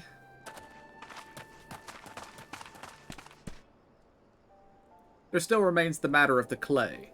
Might I prevail upon you to find it? Alright, I will say, that's the first time I have ever had a quest that says, here is a easy thing to find, here is an easy thing to find, and here is the hard thing to find. You go find the easy one, we'll take care of the rest. I know, right? Well, I don't know why we didn't call our little buddy and have them, that is true. It'll probably show up and be mad at us for not calling it anyway. Almost certainly. Yeah. Clay from Amareng would likely be best. Know you of anyone who might be able to assist us? I'm gonna go with the miners. Ah, yes. They will be able to point you in the right direction, I am sure. While you and the twins are occupied, I will see if there is aught else I can learn of the stagnation which afflicts the people here. I knew I liked the dog fairies.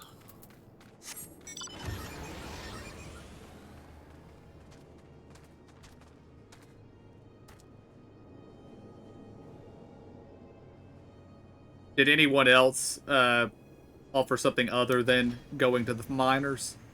No, I didn't. That's all I did. Okay. I suspected that it would result in us having to go to Twine anyway, since that's where they sent me. But I wasn't sure. Is that entering the Twining? I picked the first one. I believe, yes, that was that. The other one was speaking to the scavengers of Mordsuk. Okay, yes. All of a sudden I'm like, wait, uh-oh.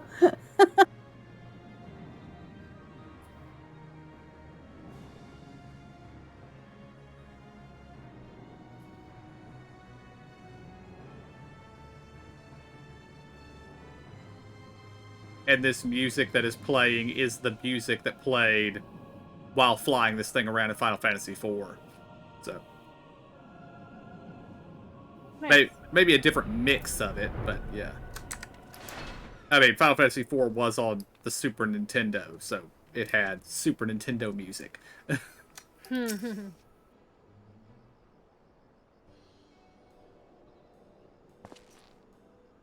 Well, what a coincidence. You've come at a good time. We've just this moment finished repairing the Talos and the trolley you lot took to Nabatharang. The trolley was no trouble, but the Talos would have been another matter, had we not had a visit from Master Chai. He offered us a share of the leftover building materials from Daedalus Stoneworks, as well as a few trade secrets to help us along. Clever man, that Chai Nuz. He seemed pretty keen on the ideas I had for putting the giant Talos to work. Like a giant trolley, but Magnus still refuses to see all the good we could do with it. You're entitled to your dreams, Jarek, but that doesn't mean you can go harassing our guests with them. Master Chai was just being polite. And something tells me he didn't come all this way to talk about trolleys. What is it you need, friend?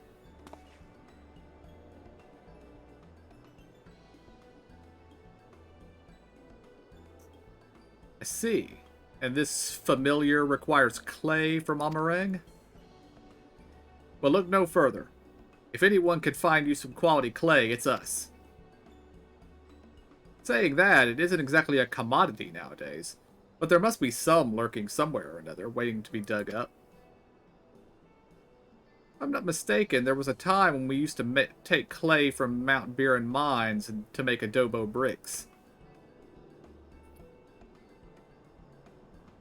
The place is swarming with coyotes now, but if you're after the good stuff, you could do worse than look there. Oh no, not coyotes.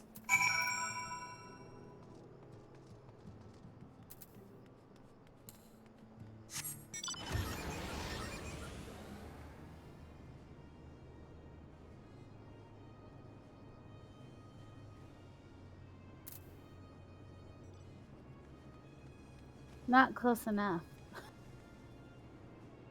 You're like, I'm in the middle of the hitbox. Why? Forget that. You probably need to be toward the front of the hitbox, because that's where I'm standing. So, most of the whale appears behind me.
Where'd you get that boarding?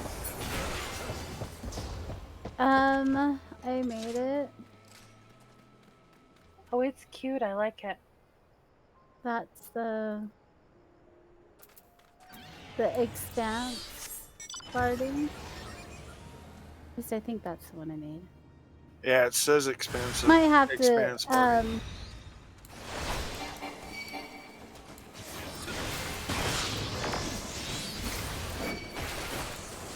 I only have 2. Why do I only have 2? I only have 2 as well, so what emo? It's back over here again. I'm clicking on it though. So it disappears after each person Yeah. gets it. Ah. We have to kill these multiple times. That's kind of annoying.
Oh, it's from Armor.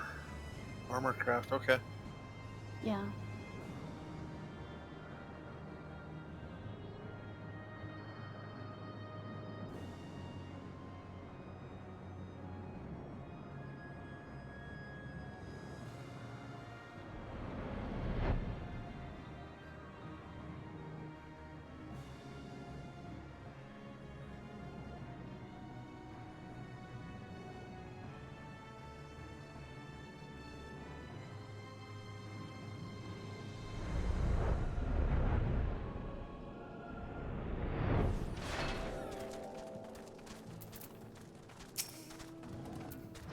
The twins have returned, and in one piece at that.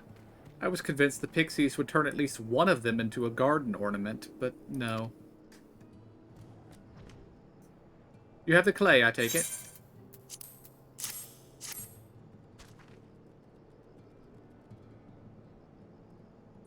Wonderful. We need but combine the clay and the water, then heat the mixture in the Fey lantern. After that, it will be a simple matter of settling upon a suitable form and performing the necessary incantation.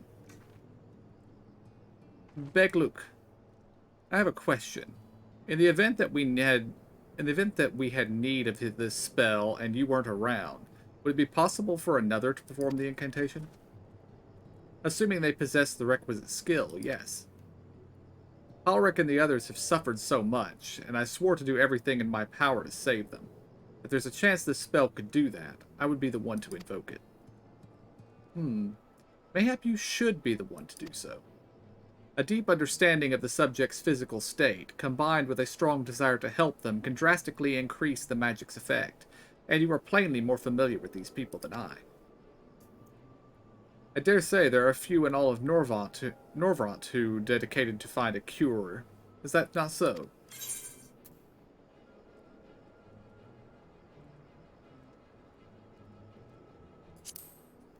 I went with option 1. I'll give it my all. For Halric. For Tesleen.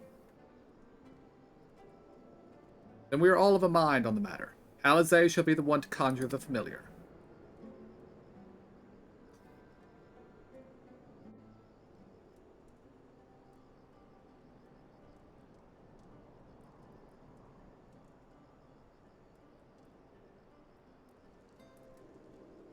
Let us begin.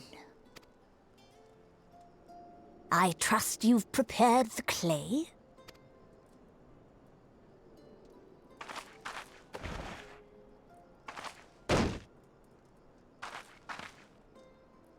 Very good. Now, I would have you sculpt for me a porksy. That is a mighty lump of clay. Mm-hmm.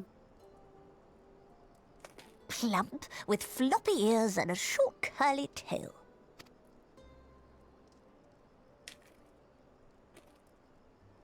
A porksy. I think I know what you mean.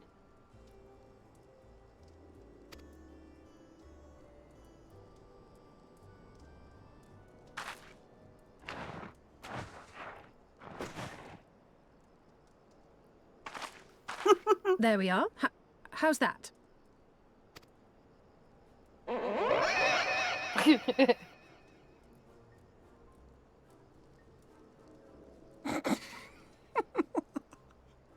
Well, it is certainly creative. There's no denying that.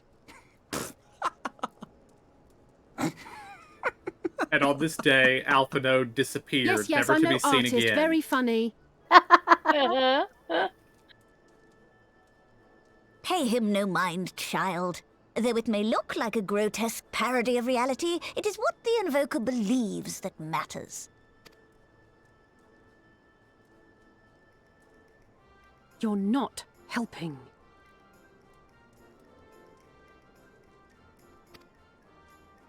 But I speak the truth.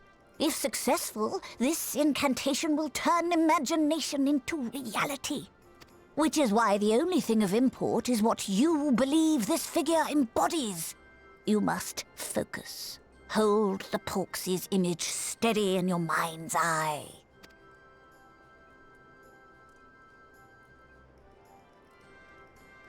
Now then, as I taught you, relax and allow your energies to flow.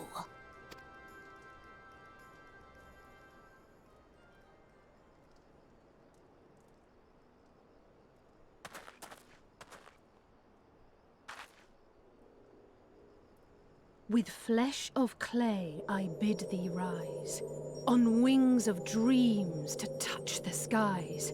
What once was idle fantasy, I call forth to reality!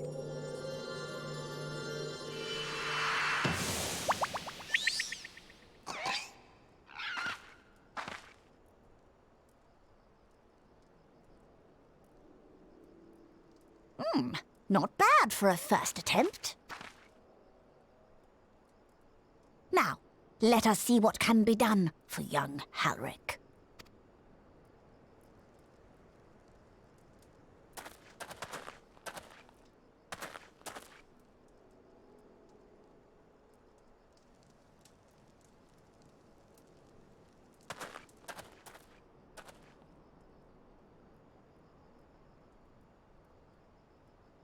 Through the operation of the magics you invoked to animate this familiar, it is now replete with the energies required to stir the boy's soul. You need but give it a name, and it will do as your heart desires.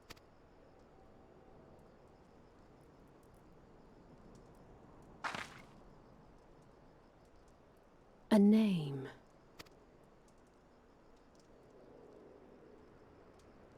All right, I've decided. Now.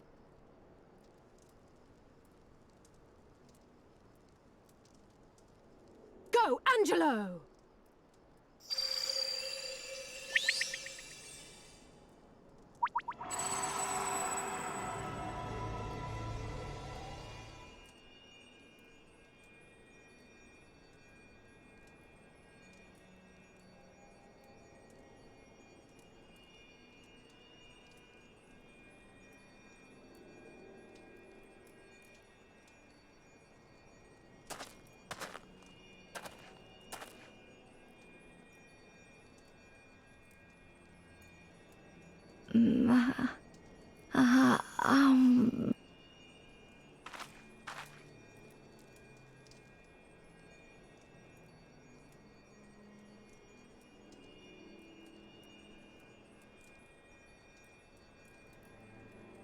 Mother, I...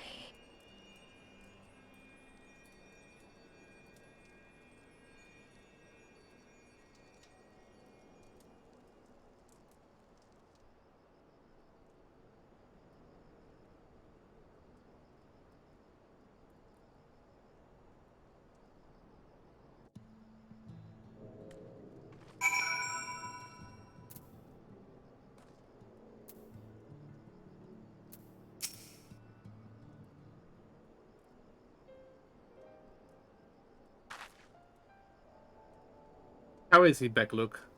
Did it work?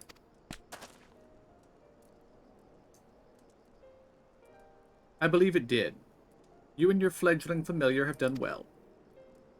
If my eyes do not deceive, a hint of color has returned to his soul. Gods, I would jump for joy if I weren't so exhausted.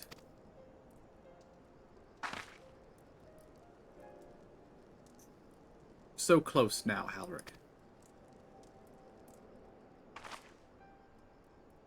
As you are even now in the process of discovering, this magic asks much of the invoker. What you may not have realized is that the same is also true of the subject. As such, we must proceed with caution.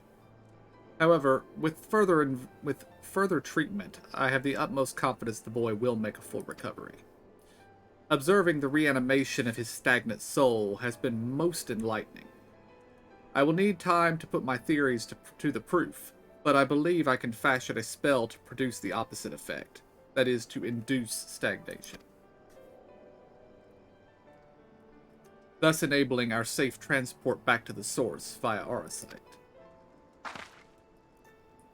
A thought occurred to me about this treatment. Bekluk said when the soul is rendered dormant, the mind is separated from the body, that a person becomes incapable of interacting with the world around them.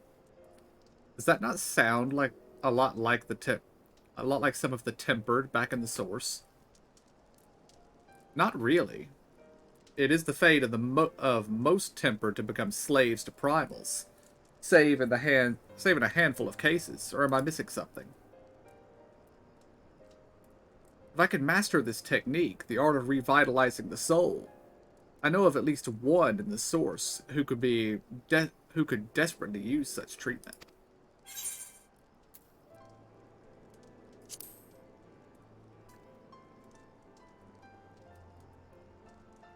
Exactly. His condition is uncannily similar to Halrich's, is it not? The only difference being that his soul was suffused with earth-aspected aether instead of light. It follows that if his soul is subject to a similar kind of stagnation, there may be a chance we could save him, right? Forgive me, but who is this Gabu fellow of whom you speak?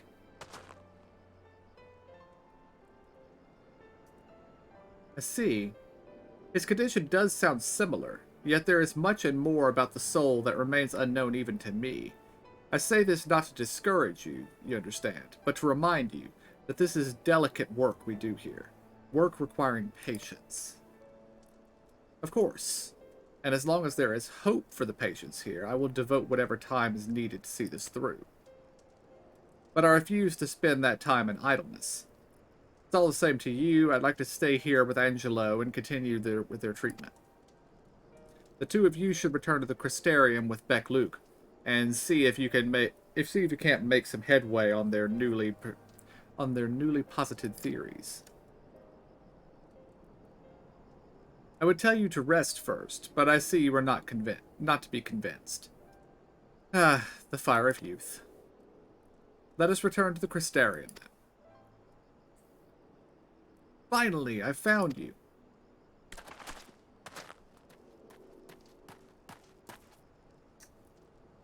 Kaishir, what are you doing all the way out here? There's trouble back in Yulemoor. Lady Chai's beside herself, sighing, pacing the whole lot. Near enough begged me to go out and find you. Sighing and pacing, you say? Must be urgent. I take it I will be returning to the Crystarium alone. Go on, then. It's not as if I have anything for you to do. Thank you, Beck-Luke.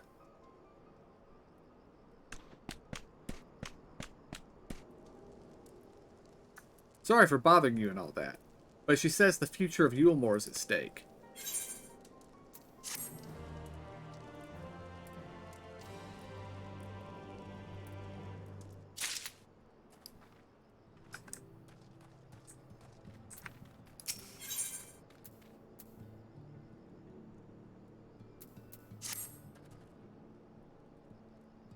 Lady Chai is up in the parlor. Best not keep her waiting, eh?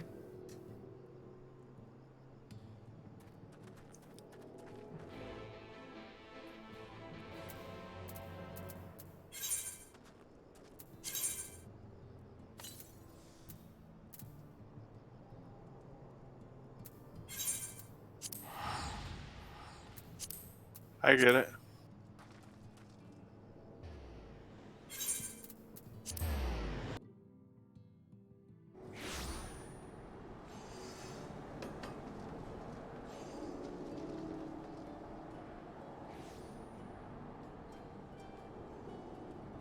Maybe. Holy crap.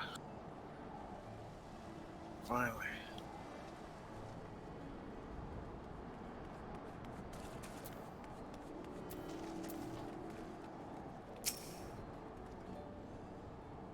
Well, not here seems out of the ordinary, though I do not see Lady Chai anywhere. Probably pacing around outside again, staring off into the distance and all that. Sighing. Strange. Let's see if we could find her and discover the source of her distress. If I had to guess, I would say her husband has run off doing something and left her behind. Probably. Setting up something.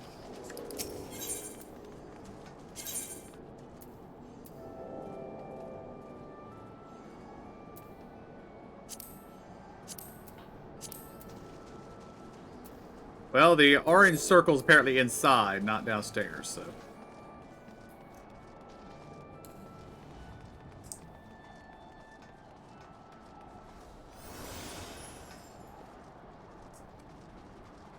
Oh, that's what he meant by outside.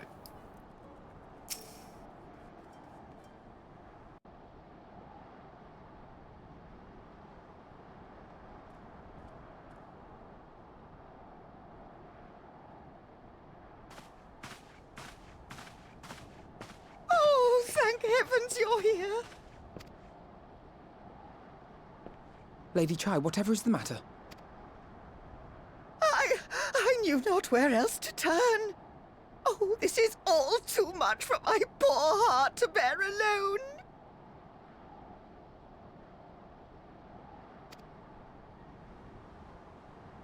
Alone? What of Master Chai?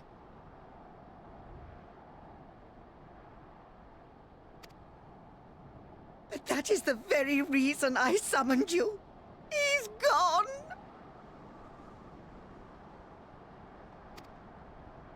What? What happened?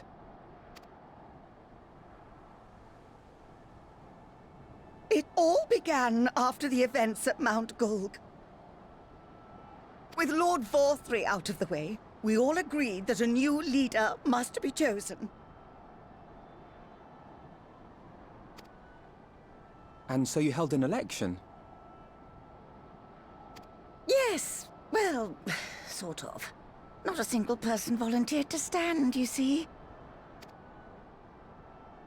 After a lifetime of leisure, we free citizens have grown somewhat indolent. Readapting to the harsh realities of life is trying enough, but to take charge of a broken city as well? No one wanted such responsibility. Nevertheless, Yulmore could not well do without a leader, and so we decided that anyone and everyone should be considered a candidate. And after we cast... Well, given the manner in which he orchestrated the construction of the giant Talos, none could deny his leadership qualities. But even before then, he had proven himself at Daedalus Stoneworks, don't forget. He is more than qualified for the role. The perfect choice. Indeed. I told him as much when his victory was first announced. But perhaps I was too forceful in my attempt to encourage him. For shortly after that, he vanished without a word. At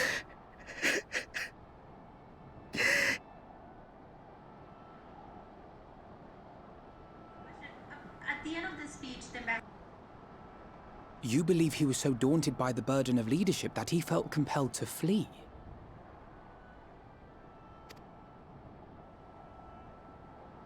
Please, Lady Chai, dry your eyes. Your husband does not strike me as the sort of man who would abandon his duty, much less his beloved wife. There has to be some other reason for his absence.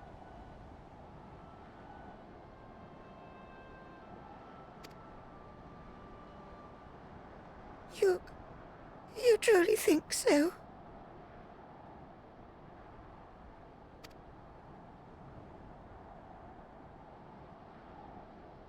What about you? What do you think has become of my husband?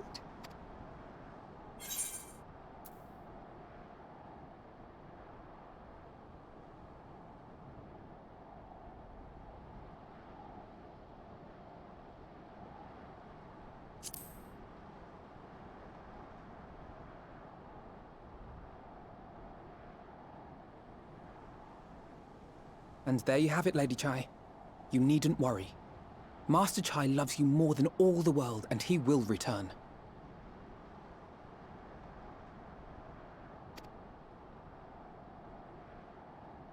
Wherever he may have gone, rest assured we will find him.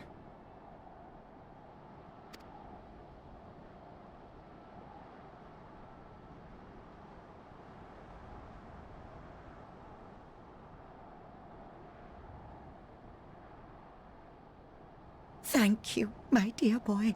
You have set my mind at ease. I will trust in my husband and await his return.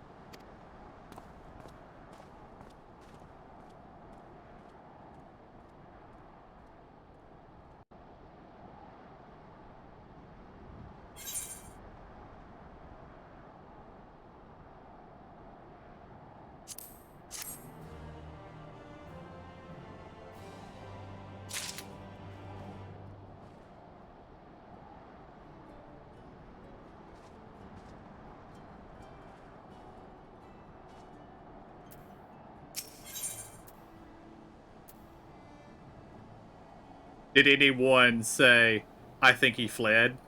No. No. I didn't either. Just wondering what would happen if they did.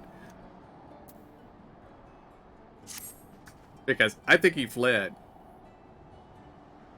It makes no sense for Master Chai to have left without a word. But even if he had, he would not have done so unobserved. Someone here will have seen something, I am sure of it.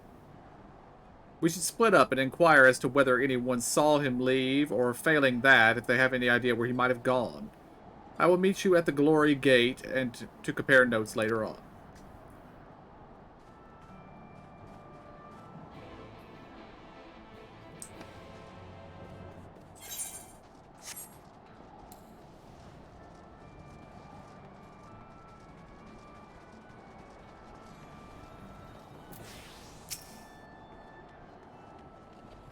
Master Chai? Why, yes, I spoke with him recently, though I recall he was in a rather dour mood, concerned about Yulmore's neglect of industry, you see. With Lord Valthry's apparently inexhaustible stores of meal and no great need for money, it's little wonder our businesses were all but forgotten under his rule. But I assured Master Chai that the Boutique of Splendors will do all it can to contribute to the revival of trade here in Yulmore, which seemed to satisfy him. He took his leave soon after. Your exchange with Mowen has taught you about the stagnant state of business in Yulmore.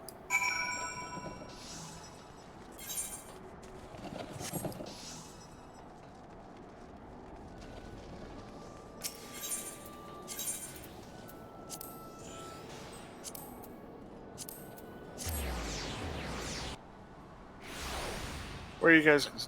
South Derelicts? That's where I went, yeah.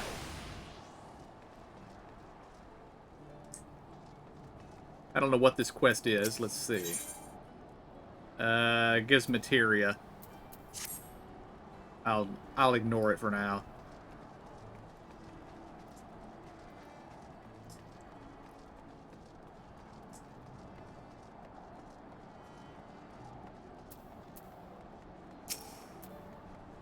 Aye, I recall a man fitting that description. Asked to speak with the poor buggers lately come from right. Said he wanted to know the state of things down in the derelicts. And you can be sure we gave him an earful. Lack of food, medicine, clothing, there was plenty to tell. We hunt high and low for whatever we can scavenge, and it's barely enough to fill our bellies. But folks here don't want to just survive, they want to thrive. When he heard that, he started mumbling to himself, something about finding us work, I think. Fair play to him, though. Not content with having his ear chewed about the derelicts, he asked about the other settlements and all. After that, I can't really say. Looked like he was headed off from Gate Town last I saw him.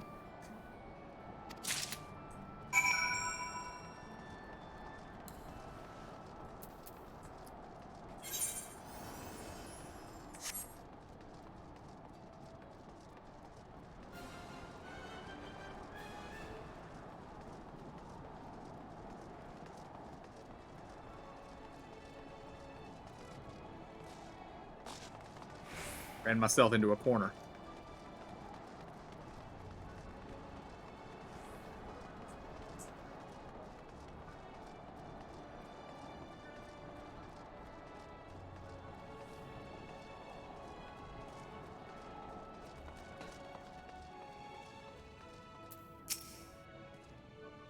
Looking for Master Chai, are you? Is something amiss? When last I saw him, he seemed ready to collapse from exhaustion. I insisted he rest and catch his breath, and we talked for a while. About his concern over the city's defenses, amongst other things. He made more than a few valid points. Many of our men are still recovering after your confrontation with Lord Valthry, and finding General Ranjit in a heap in the middle of the plaza shook us all to the core. The man commanded no small amount of loyalty, and some of our longest-serving soldiers seemed lost without him. Indeed, a number of them left. Not that we blame you, of course. Without you and yours, we would still be blind to the error of our ways. Anyway, funding permitting, I proposed replenishing our ranks with volunteers from the derelicts in Gate Town.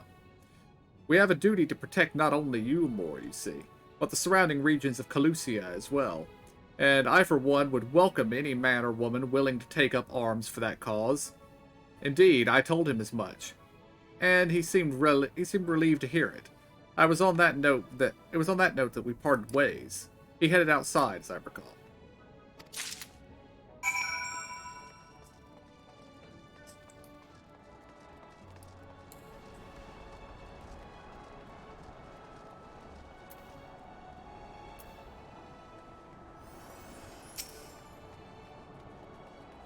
Ah, there you are.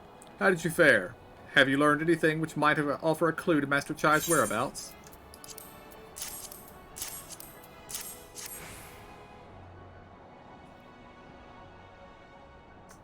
Interesting. He apparently paid a visit to the Queen Bee as well. They discussed the possibility of granting admission to customers from outside Yulmore, an idea to which the proprietor was surprisingly receptive.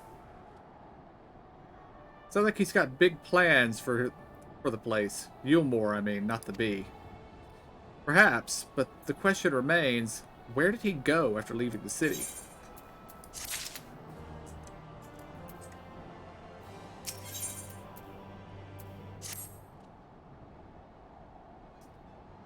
All we know for certain is that Master Chai has shown great concern not only for Yulmore, but its surrounding settlements. It seems logical, then, that having consulted those in the city walls, he would wish to do the same to those without. If you would go and make inquiries in Right, I shall do the same in Stilltide. Gate Town I leave to you, Kaishir. Fair enough. Where should we meet when we're finished? Well, Top Rung would seem to be his next most likely destination. Let us reconvene there. With any luck, one of us will have stumbled upon him by then. But if not, we will be well situated to continue the search. Words are hard today.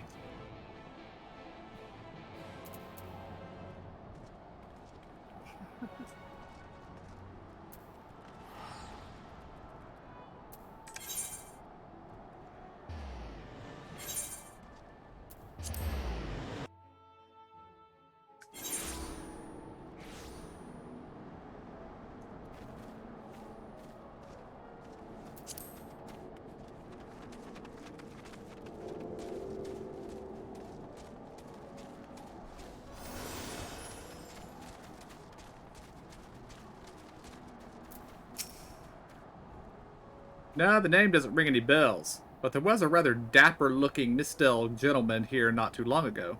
He wanted to talk about relations between Wright and Yulmore, or rather the lack of them. We lost a great many people to their promises of Meal and the chance of a lavish life among the free, and Valthree thought to take even more from us, conscripting the few able-bodied men we had left to guard his paradise. I needn't tell you what happened when the Sin Eaters came. Such things are hard to forgive. But Valthree's gone now, and we're curious to see what will become of Yulmore in his absence.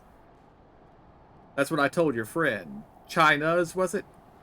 And I'm sure the others said the same.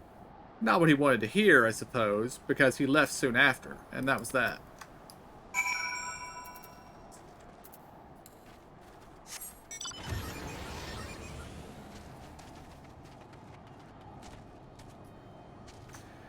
Okay, that unlock quest we saw back in Yulmore is apparently an optional dungeon.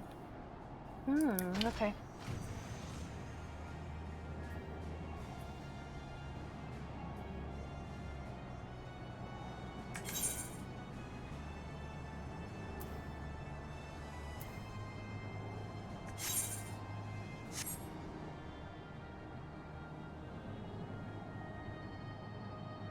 Yeah, I guess I need to go around the various places here in the first and see what these unlock quests are for. We might be missing something important.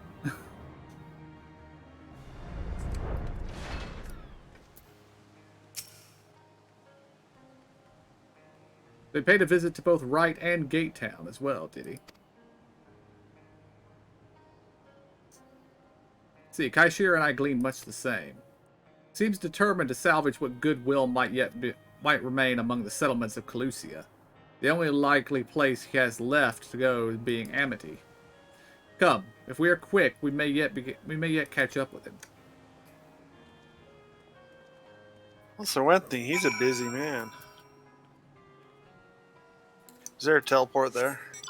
No.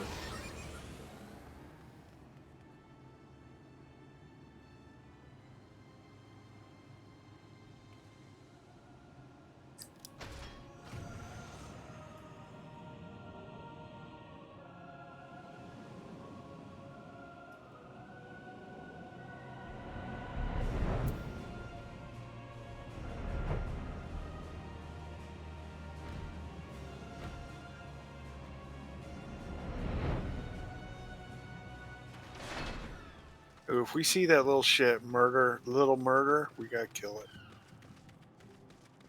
Huh? I was out here herb gathering and shit. And there was a little, well, a big looking guy, but his name was Little Murder. He beat the shit out of me. The turd. That is a rank A elite mark for the hunts. So yeah, it's not designed to be fought solo.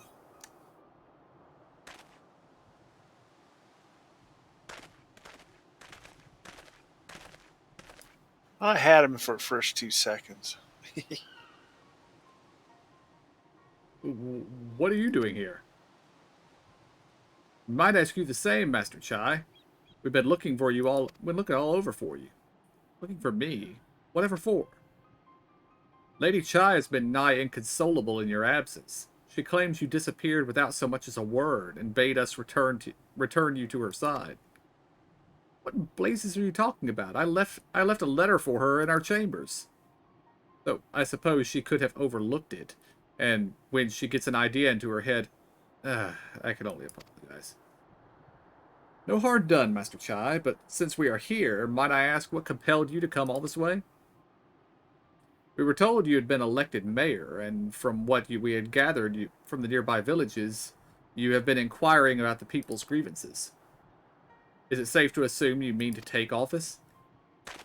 No, let's not jump to conclusions. I did seek to learn about the problems faced by the people of Calusia. That much is true. But I am by no means sure I am the man to solve them.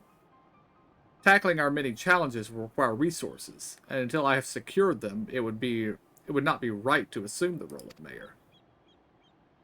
I see. And you believe said resources can be found here? Indeed, the people's grievances are many, but in the course of my inquiries, I have already met with several individuals willing to lend their aid in addressing them. However, there remains one individual crucial to my plans, a man whose counsel might yet make a mayor of me. With respect, such forethought is, in itself, proof of your suitability. The city needs you, Master Chai. And I'm certain this man of whom you speak, whoever he may be, will reach the same conclusion. For what little it's worth, we will vouch for you should you require convincing.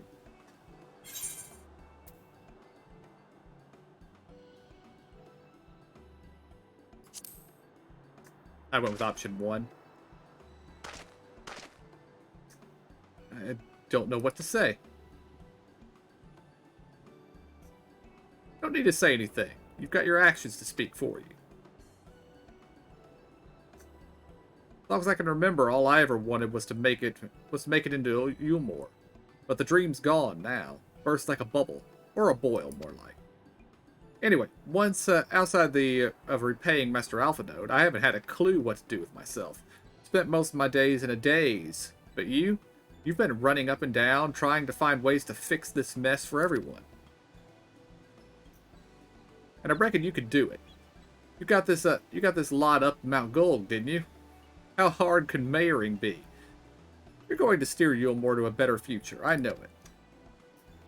And I want to help. Properly help. Do something that makes a difference. I don't know what it is yet, but I'll work it out in my own way. If you let me come with you, that is. You give me entirely too much credit, the lot of you. But I can't deny it gives me heart. Come then, let us press on together.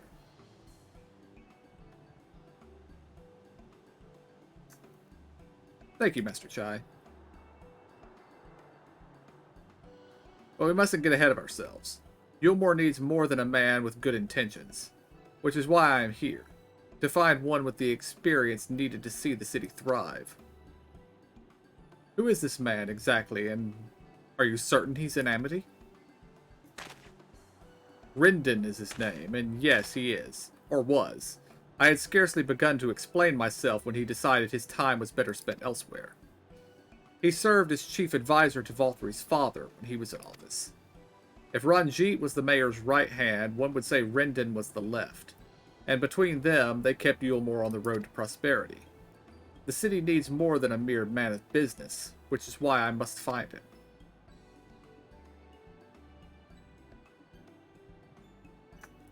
But even if you do, what makes you think he will listen? Before giving chase, might it not be wise to speak with those who know him, here in Amity? They may be able to shed some light on his reason for rejecting your overtures out of hand. Yes, I suppose that makes sense.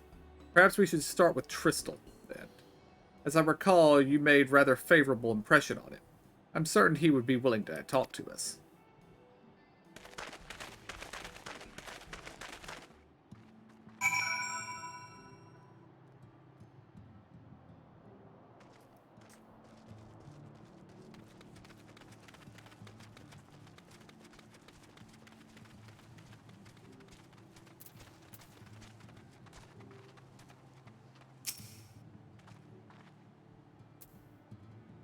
Greetings, friend. And to you too, Master Chai. I presume you were here to ask after Rendon? I couldn't help overhearing your earlier exchange. Yes, well, with Valthry gone, Yulmore wants for a leader. Should no one rise to the challenge, the city could very well collapse. I came here seeking Rendon's counsel in the hopes that he could build a better Yulmore together, and that is still my wish. But given how abominably you were mistreated there, I will quite understand if you choose not to help. Worry not, Master Chai. I bear no grudge against you or the people of Yulmore, and I would not see you suffer for Valthry's villainy. As you no doubt gathered from your meeting earlier, Rendon can be rather uncompromising. He has his principles, you see, and little patience for anyone he deems less committed to their own. Your desire to right the wrongs of Yulmore's past, is quite admirable, but I fear the guilt you bear on the city's behalf works against you. I can see it in your eyes, in the way you carry yourself. It goes without saying he sees it as well. You must let those feelings go, Master Chai. Be more assertive, commit to this course, and prove to him Yulmore has the resolve to change. The resolve to change. I believe he is headed toward Pit 8 when he left. If you plan to go and speak with him, I suggest you be firm and clear in your intentions. Very well. To Pit 8 we shall go, and I will not take no for an answer. Nay, not even a maybe.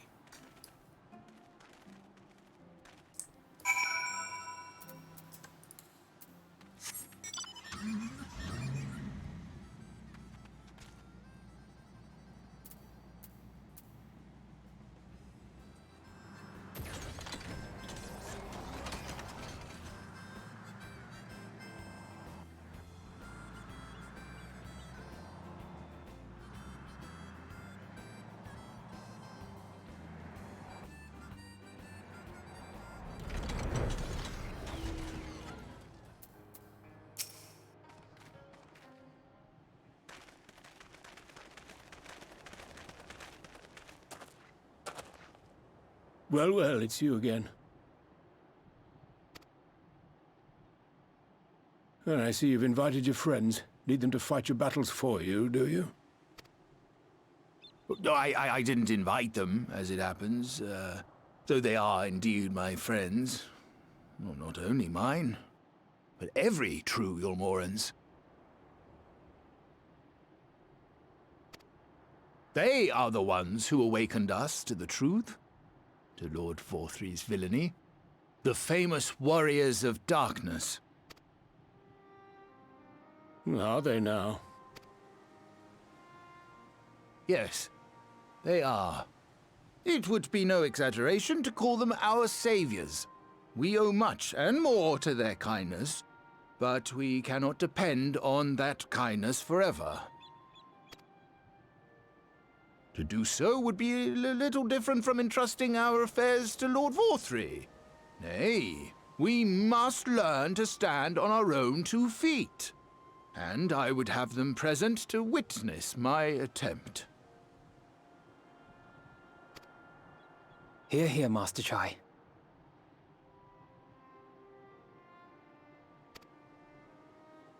Your sentiments are admirable. Yet admirable sentiments do not a nation make.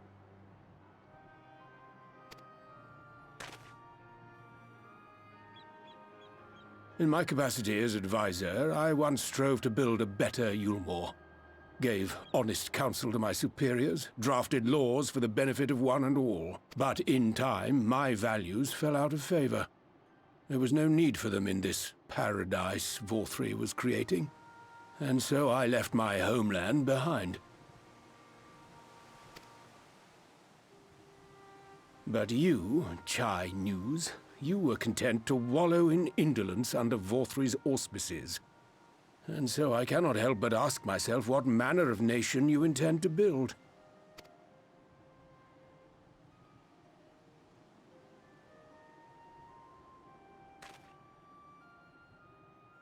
I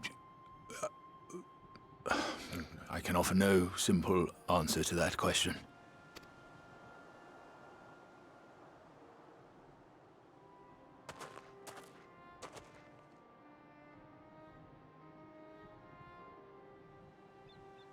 But this much I will say.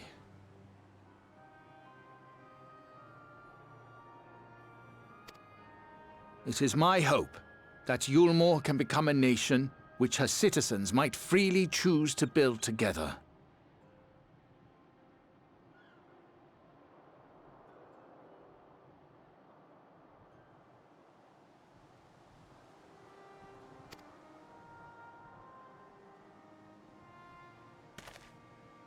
A great many people, myself included, flocked to Yulmore seeking sanctuary.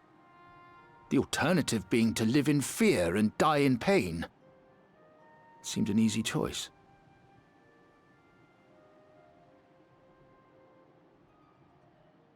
And sanctuary we found. As much food and drink as we could ever want. Secured at the cost of the surrounding villages. Little wonder the people gathered at our doorstep, begging to work among the bonded.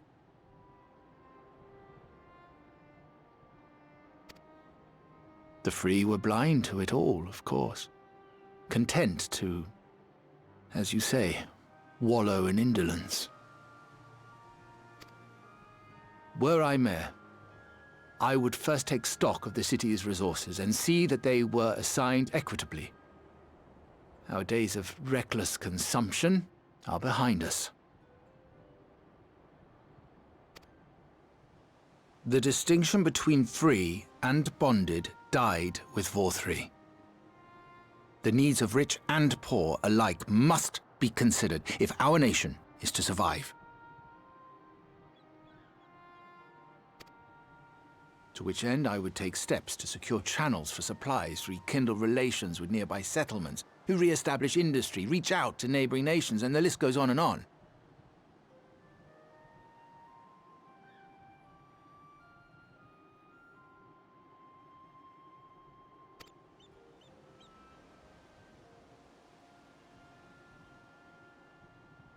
But I am no ruler, nor even a politician. I am an entrepreneur. My expertise lie in planning and profit. I haven't the knowledge or experience to run a nation.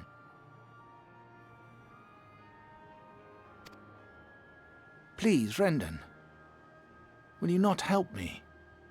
Together, we could solve the city's problems. Build a Yulmore for the people.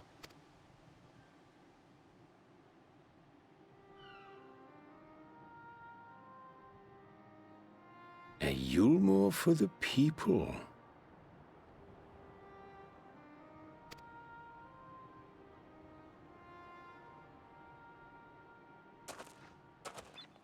I rather like the sound of that.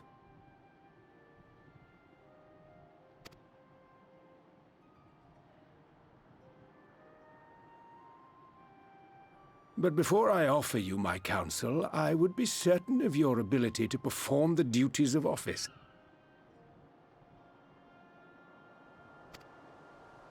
You would?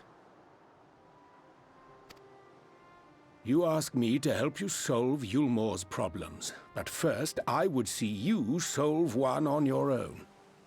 Accomplish that, and you will prove both to me and the people that you are a man worth following.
Did you guys start the next quest?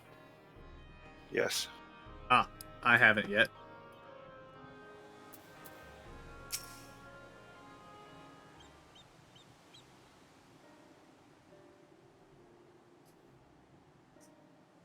Right then. Is there a particular issue you would have me resolve? You seem to have conducted an assessment of the problems Yulmore now faces. I assume you will agree, therefore, that the matter of dwindling food stores is the most pressing. Ah yes, meal being neither a desirable nor less sustainable option. I assume alternative foodstuffs are now required to fill the void. And a man who hungers is not like to contribute much to society. Say violence, perhaps. So tell me, how do you propose to solve this problem? Give me a satisfactory answer, and I will consider offering you my counsel.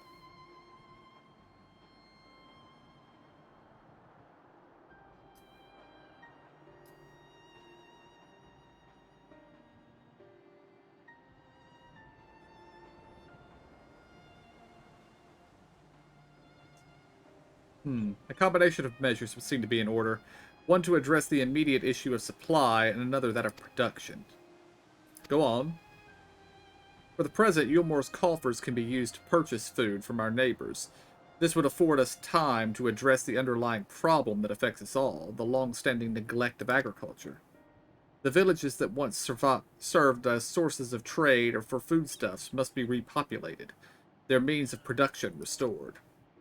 This assumes, of course, that we can rekindle relations with our neighbors, guarantee security and stability in the region, and, more importantly, find people willing to leave the city and take up the rebuilding effort. My. Think of that all by yourself, did you? Well, yes. It began as a rather abstract plan I drafted some time ago, after speaking with the peoples of Yulmore and the nearby settlements.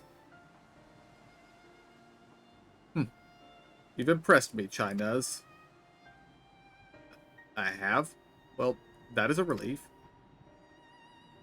Oh, you haven't secured my support just yet. Only my attention. Grand plans will not be enough to persuade the masses. If you would ask them to rebuild, you must provide them the means to do so. A fair point, Renton, and one to which I have given much thought. I propose to use the use of Talos to aid the establishment and maintenance of these settlements. Their employment should should drastically improve efficiency and ultimately increase production.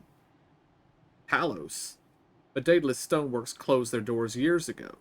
Without a ready supply of the necessary equipment, the people would starve before your plans could be put into effect. Well, as the heir to Daedalus Stoneworks, it just so happens that Talos are my field of expertise. And with a little help, I'm certain we can acquire what we need in no time at all.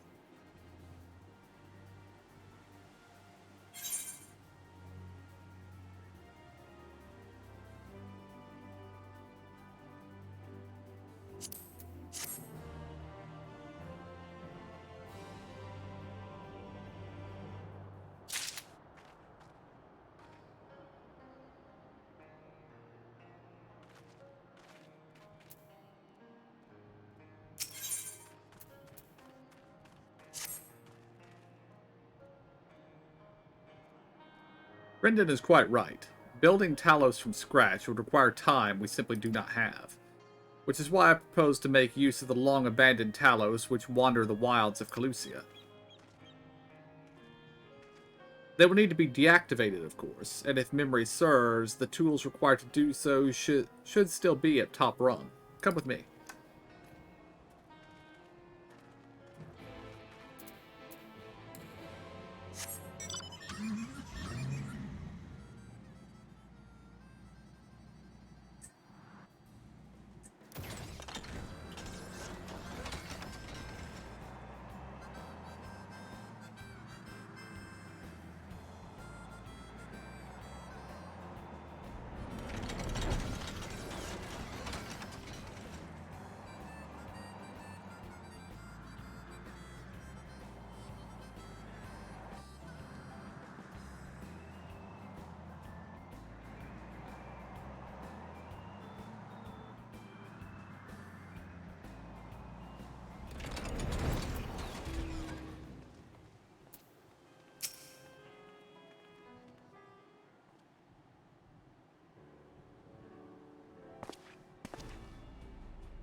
The old memory hasn't let me down.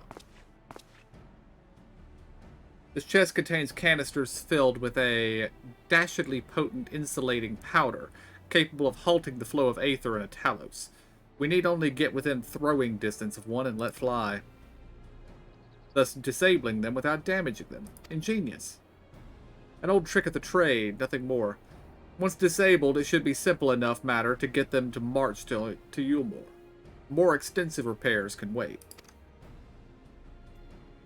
Ordinarily, this is where I would ask you to run along and do the deed, but as I have said before, it's high time we learn to stand on our own 2 feet. Thankfully, throwing canisters is something even I should be able to manage. Come off it, Master Chai. Even if the Talos ain't a threat, there's 101 things out there waiting to make a meal of you. As may be, Kaishir, but Rendon tasked me with solving this problem, and I will not sit idly by while others risk everything to see my harebrained schemes realized. Not this time. Which isn't to say the mere thought of it doesn't fill me with dread. Truth be told, I can't feel my legs. But if I'm to prove I'm a man worth following, I must lead by example. Well said, Master Chai.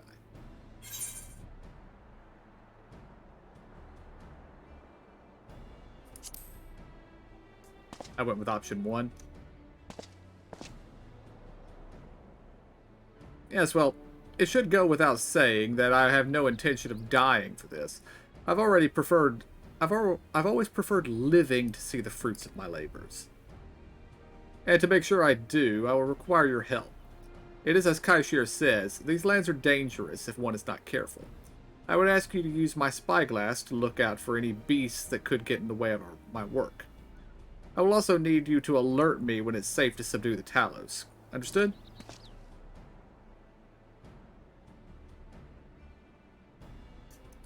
Good. Then let's be off to the quick way. Through the north gate. And see if we can find a suitable vantage point for you.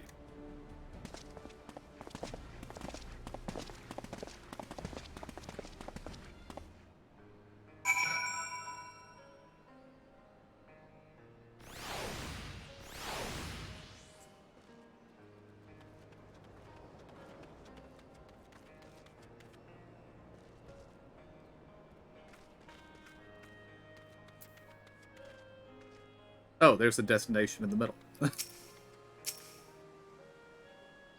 Not that I can click it, but it's there. There we go. Keep a lookout for danger and alert Chai Nuz when it is safe to incapacitate the Talos. You may move the spyglass and zoom in and out. Point the spyglass at Chai Nuz and give him the signal to sneak near the Talos.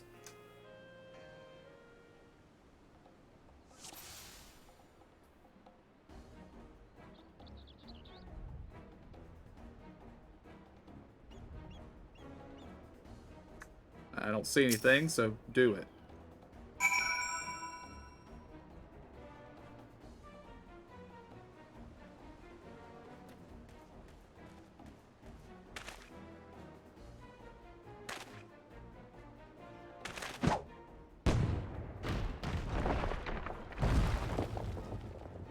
Zoom in and out isn't working. I did it? I did it! Let's move on to another Talos, shall we? And You don't. You just need to do it when the Talos turns around. It's not. No matter where your mouse is, it's gonna start like in the middle, and you don't zoom in and out. You just move back and forth on this one. Yeah, the zooming in and out doesn't seem to do anything. Basically, you just need to point it at Master Chai, and when it's clear, click. Oh, okay. I do believe I'm getting the hang of Yeah, the this. two little floaty things will wander off to the right on the second one. May leave the next one to me.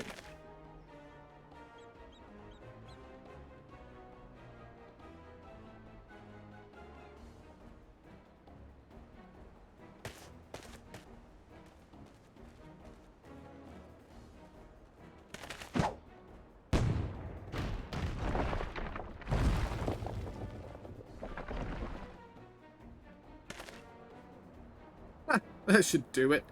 Now we have all we need to proceed.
I could scarcely believe it.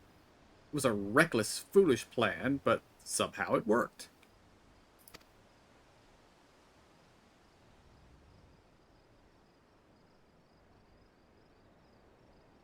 I did it.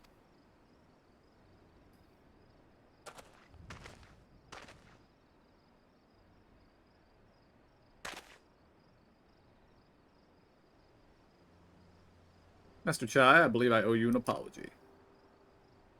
Your plan to replenish Umor's food stores showed forethought and sound judgment.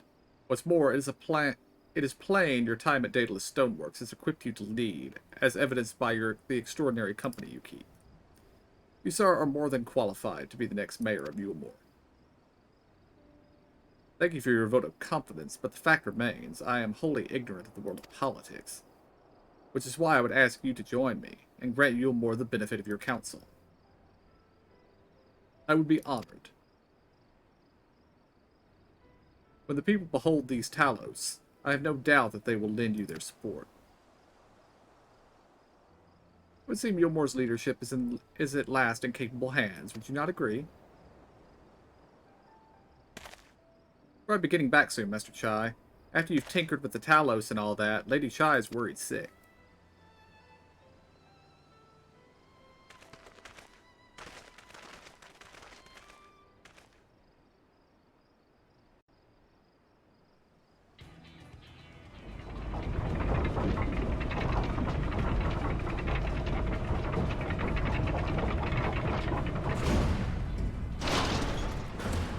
Right. Right then. Form a line and make for Yulmore.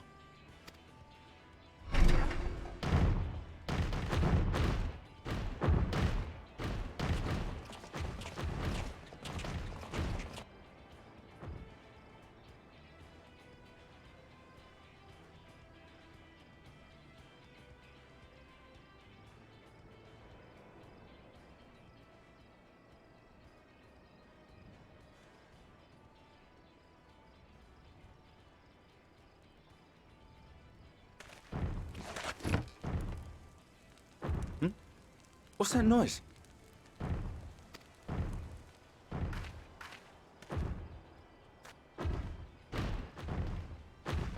Wicked White! Runaway Talos! Call the guard!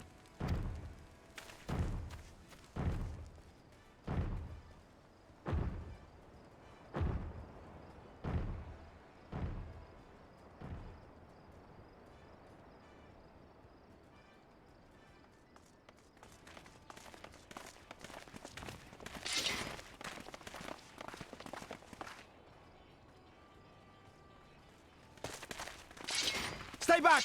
All of you!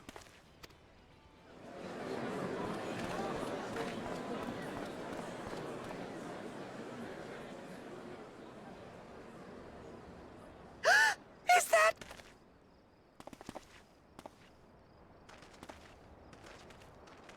Darling, you're back. She really break his back? But of course I'm back. You didn't see... Dearest, I can't...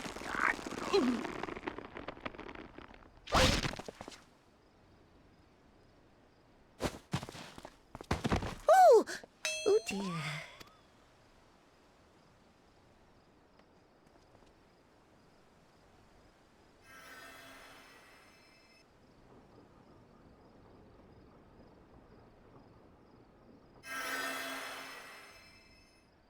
Oh, thank you. I'm sorry, my darling. It's just the sight of you filled me with such joy, I couldn't help myself.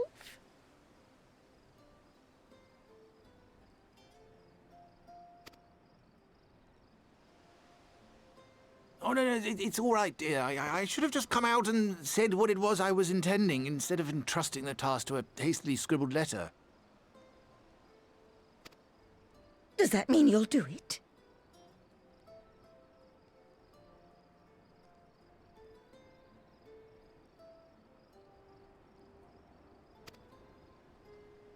Well, I'm here, aren't I? I mean, not that my absence signified any unwillingness, you understand? Oh, no, naught could be further from the truth. I only left to enlist the aid of the former mayor's senior advisor.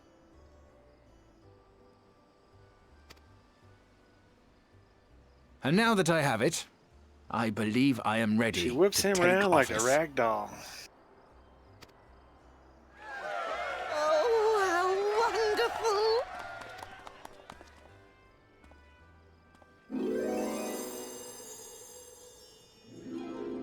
Oh, I thought I was the only one still left. Okay.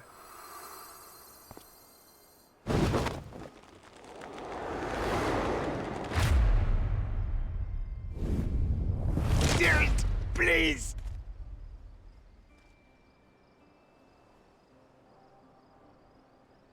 Okay, Jay, I think you were the first person to enter the cutscene. Yeah. Emo and Zora's out here now. Now you're out. Were you reading any of that at all? Because I couldn't hear you. So. I wasn't, because I wasn't sure where anybody else was. So. Okay. All right. Gotcha. I did notice though when you were reading on the last 2 times when there was a 1 or 2 choice, I chose the second one when you chose the first, and it started up with exactly the same thing you were reading. Just yeah. FYI.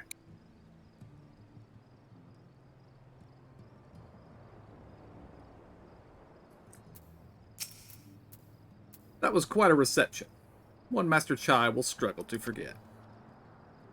More seriously, the arrival of the Talos has seized the public's attention.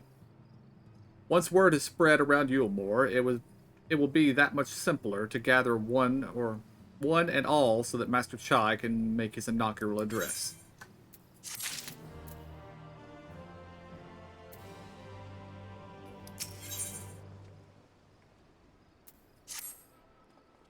The orchestration role, pain and pleasure. Yep. Well, he did have his back broken twice. Mm-hmm. No need to fret. I have never felt better. And not at all overawed by the prospect of addressing the assembled masses of Yulmore. As for where to do it, if we're to accommodate everyone who might feasibly wish to attend, I suppose the only place large enough would be the Emergent. Then I will go and spread the word among the citizens, both free and bonded, that they are to assemble there to meet their new mayor. You there, Kaishir, was it? Would you go and inform the residents of Gate Town and the derelicts? Of course I will. Good lad. I will let the guards know not to bar the way to Valthry's chambers. It goes without saying that I expect the Warrior of Darkness to attend, assuming he's available. Might as well see it through to the bitter end, eh? The doorman at the crowd lift will show you up.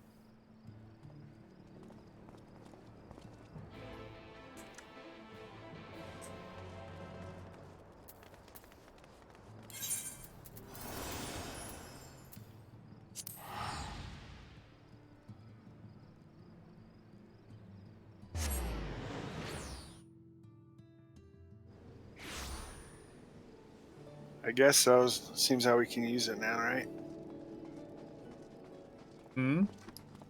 Might as well teleport in there. Seems how we can use it now. Yep.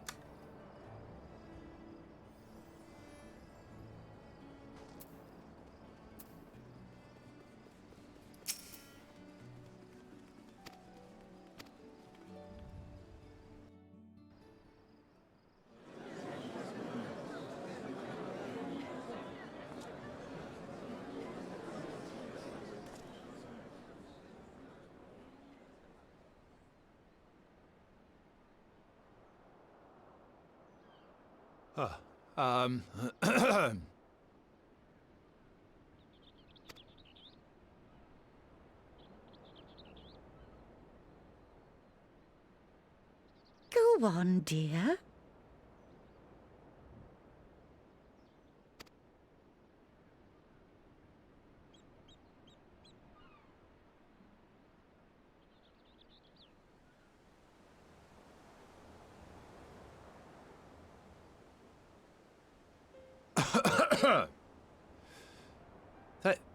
Thank you all for gathering here today. But before going any further, could I ask the free citizens of Yulmore to look around?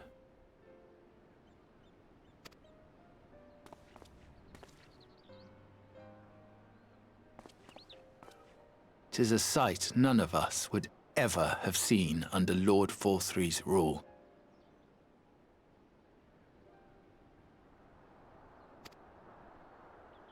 Not only do we stand in the familiar presence of those we once called the Bonded,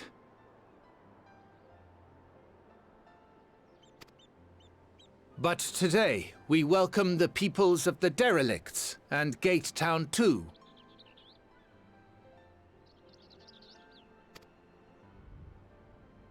Today we welcome the Warriors of Darkness, come to bear witness to Yulmore's new beginning.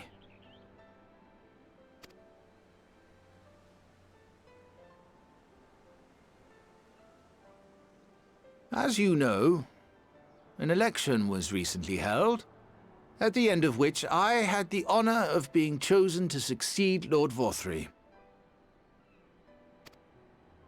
You place great faith in me, and I promise to do my utmost to live up to your expectations, and I will seek always to carry out the duties of this office with integrity and fairness.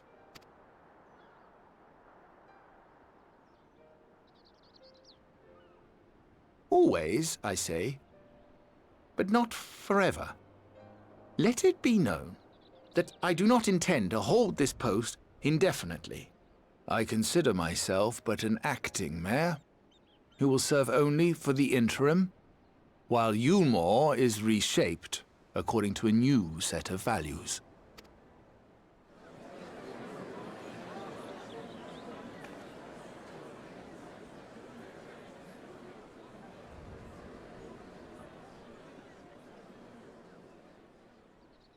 No longer can we think of ourselves as divided, as the free and the bonded, citizens and non-citizens. The systems put in place by Lord Vorthry must be undone. But even as we tear down the old, we must give thought to the new, to what manner of nation Yulmore should become. Whatever the answer may be, it cannot be decided by one man alone. And so I propose that an open forum be held, that we might all discuss how best to strive towards a better future. However, there can be no talk of the morrow unless we first address the issues of today.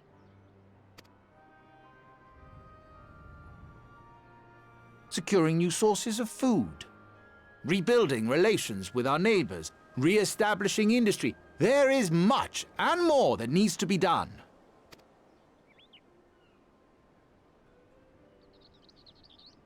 Too much for a mere man of business. And so I pledge instead to do everything in my power to ensure our city's security and stability while we all work together to see these problems solved. The road before us will not be easy, and I know full well how daunting the prospect of honest labor may seem to some of you. But we must accept the reality of our circumstances. We must move forward.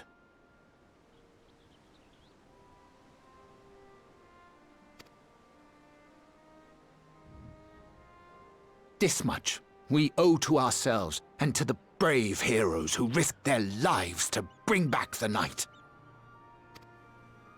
Once we have shored up our city's foundations and regained some semblance of normality, let us reconvene to speak of the future.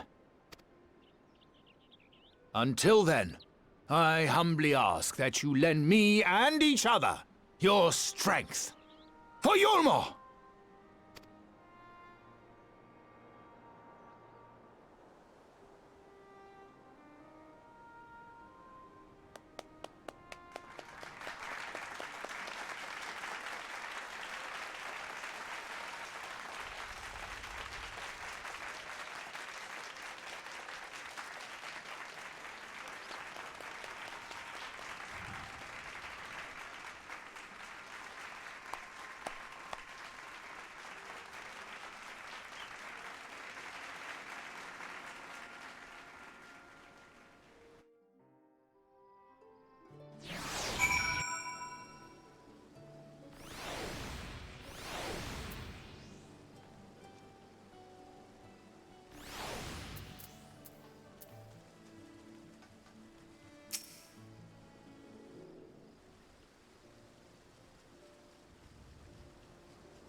That was a fine speech, Master Chai. I believe your words stirred every soul in attendance. Stirred them to action, I hope. If I have learned anything from all of this, it is that change begins with the individual.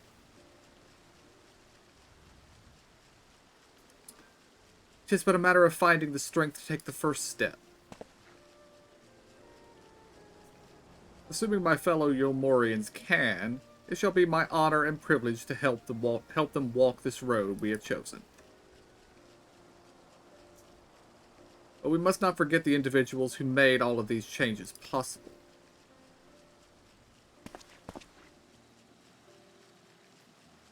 Were it within my power, I would carve a tribute to your heroism into the very stone upon which the city stands.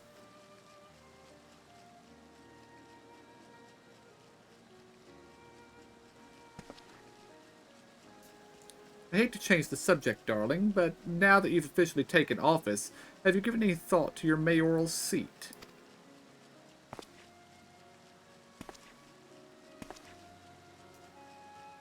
We will not be moving into the Emergent, dearest. It's too big, for one thing, and too far from the people for another. We will retain our current residence, and I will govern here in the parlor. I was hoping you'd say that. I much prefer the view from the parlor. Begging your pardon, Master Chai, but have you got time for a word?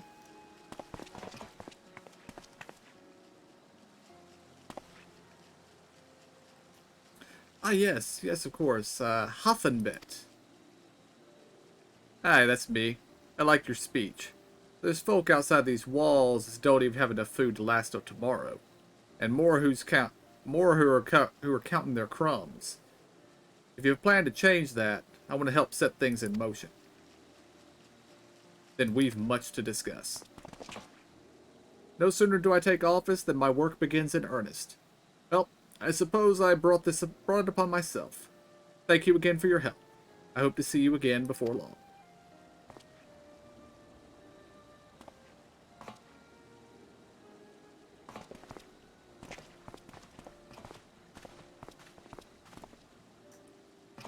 I note I didn't bow back. No. What a day. I don't know what it means exactly, but I do know I've got plenty to think about. I sense we have a great deal to consider. I had resolved to remain here until such time as Yulmore's future was secured, but it is clear to me now that the city is in capable hands.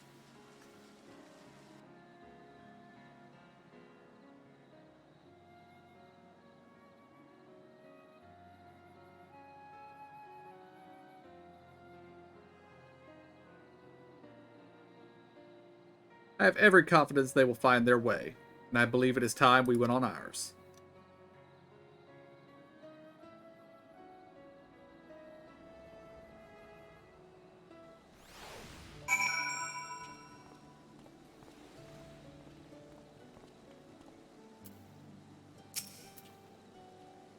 So Alphinode's leaving too, is he?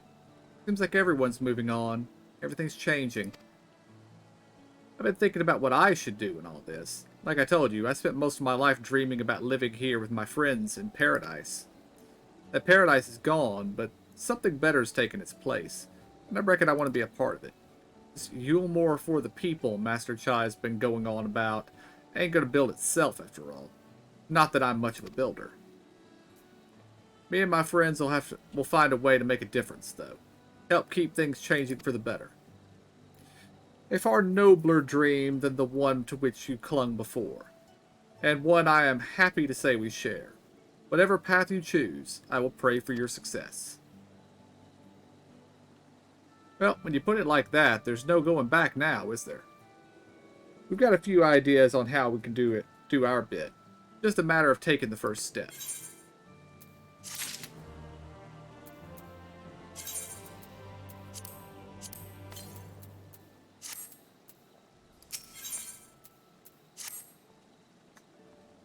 Truly, to see Kaishir thus inspired by our actions is inspiring in itself.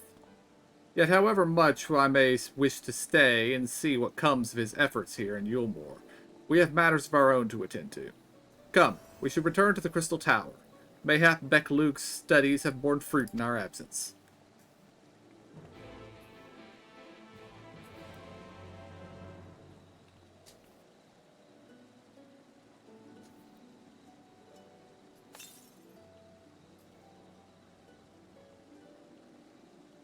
Alright, back to the Crystarium, KJ. Scrolling. There we go.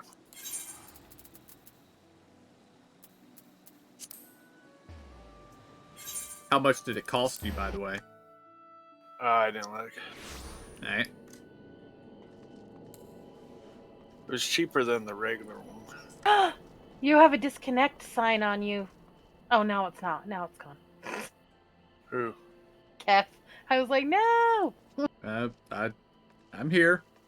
I don't see any problems. Yeah, you just teleported in and was starting to run, and it was a red disconnect. Ah.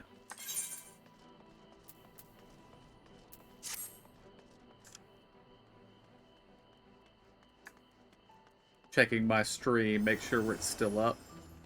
Yeah, we're still up.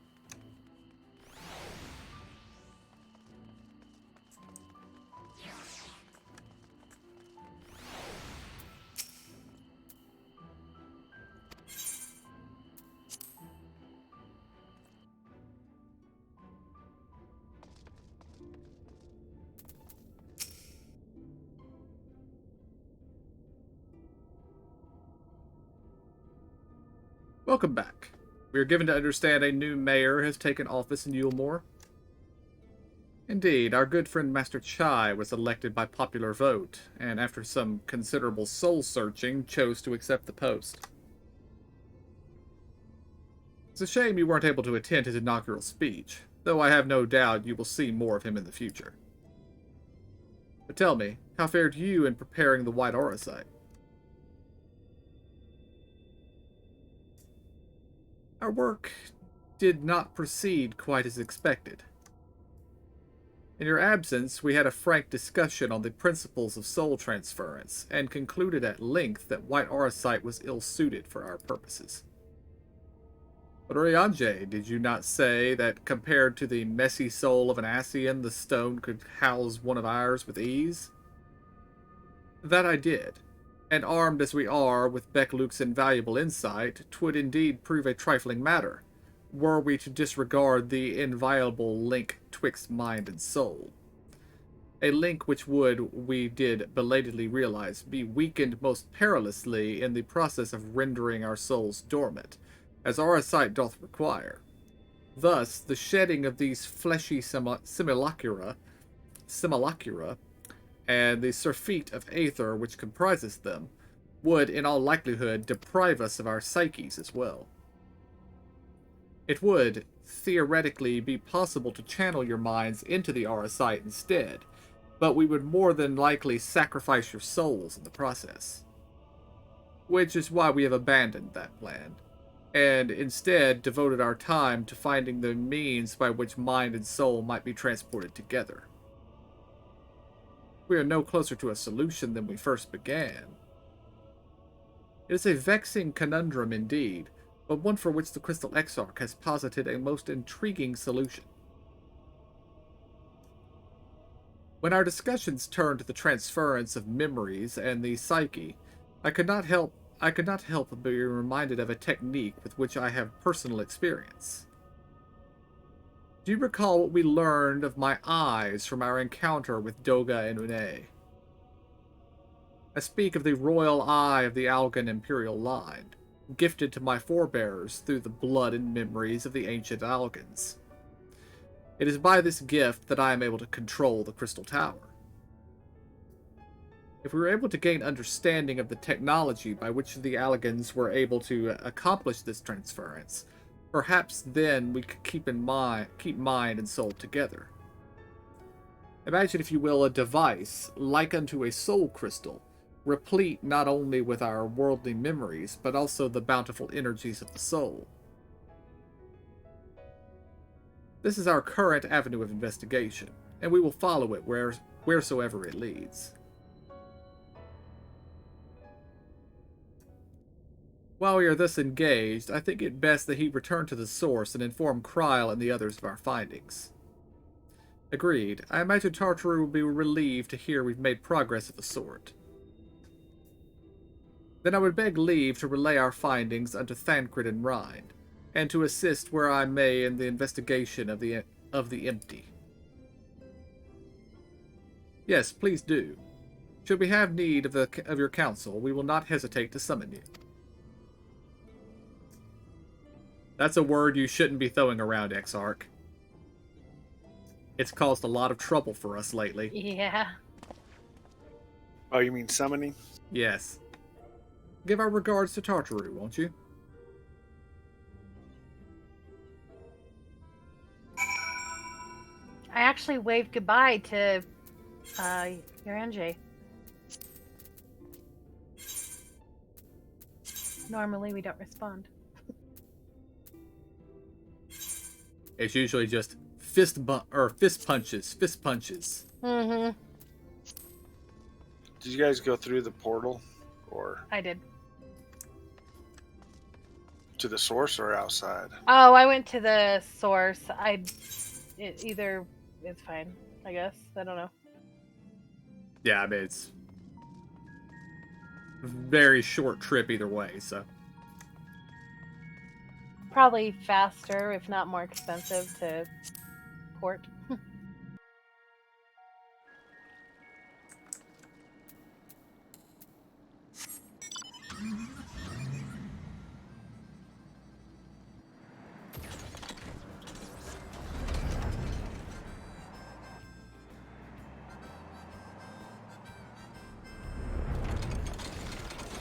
My load's been very ridiculous today. Your load screens? Yeah.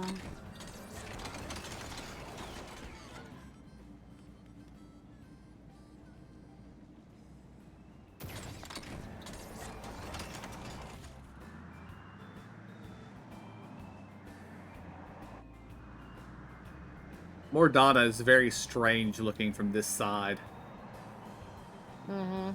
It doesn't seem like a mountaintop city from the inside.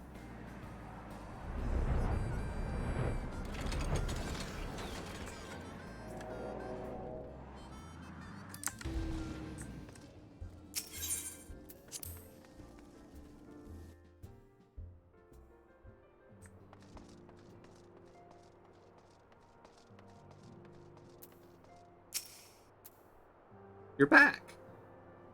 How did everything go on the first? Wait, don't tell me. Kryl will be here shortly, and she'll want to hear too. She's just tending to the others. Their bodies, I mean. Gods, I don't think I'll ever get used to saying that. Anyway, you can tell us everything the moment she gets here. Upon speaking with Tartaru, several cutscenes will play in sequence. It is recommended that you set aside sufficient time to view these scenes in their entirety. Do we want to do this right now? Oh, well, I started, so it's up I to you. started it. Okay, we can do it. That's fine. We've encountered some of these before where it's only 5 minutes long, so. Mm-hmm.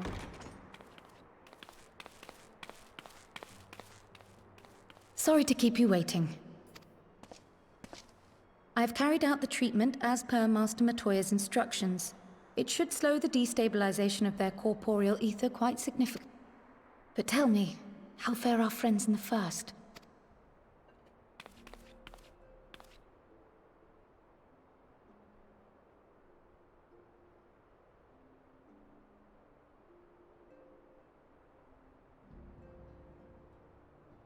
So this Becklug's the first to lead an authority on soulcraft, are they? Sounds promising. And Urianger's proffered solution of white auracite is rather ingenious now that I think of it. Well, while they press on with their preparations, you may rest assured we will continue to do our part here.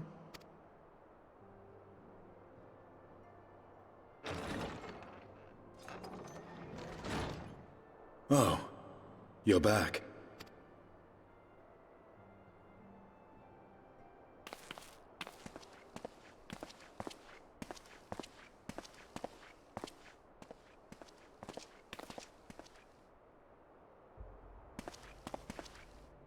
And none the worse for wear, I see.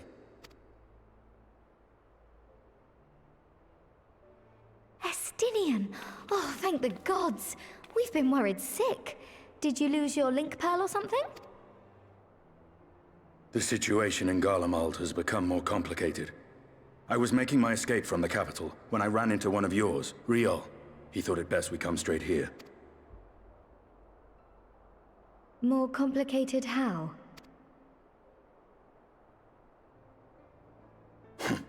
Where to begin? After entering the Empire via Razat Han, I went about my mission of investigating Black Rose.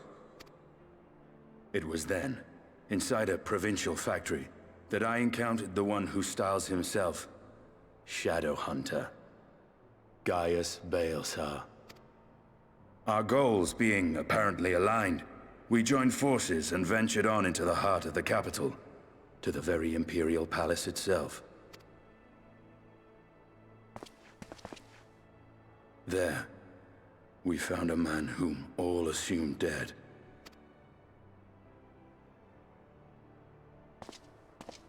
But his soul lives on, and he has wrested back his flesh. Xenos Ye Galvas.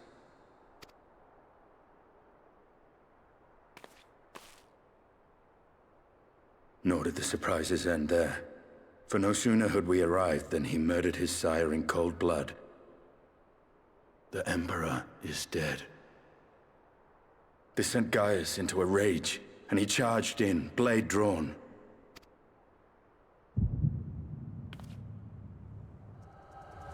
What's wrong?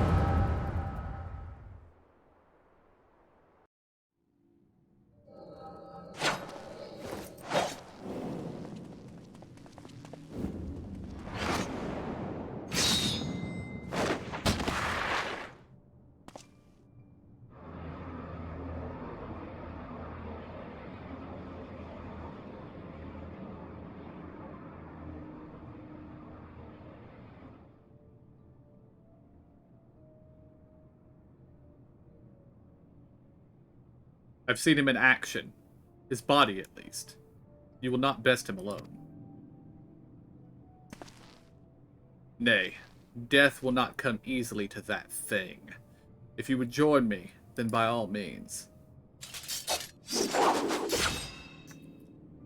For what good it will do.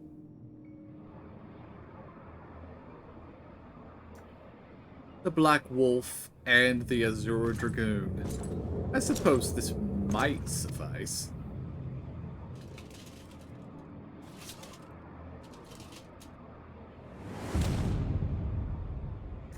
Come then.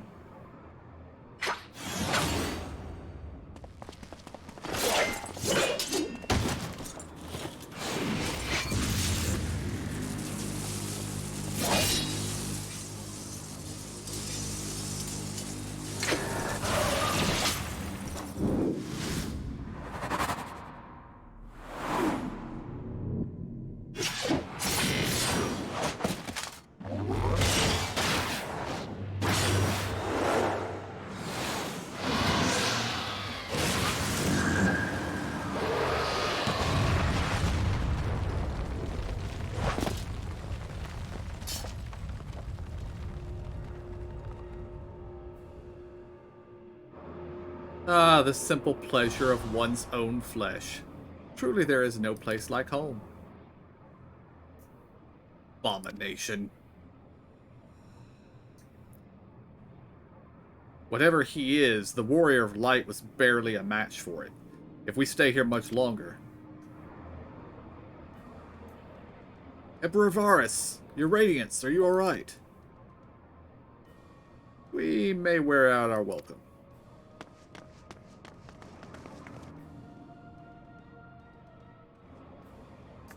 Your Radiance! No!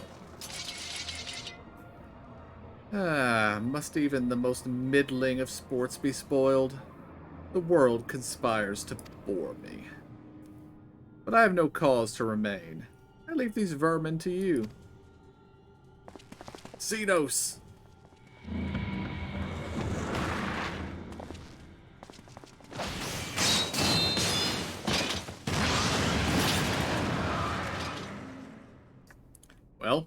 Any bright ideas?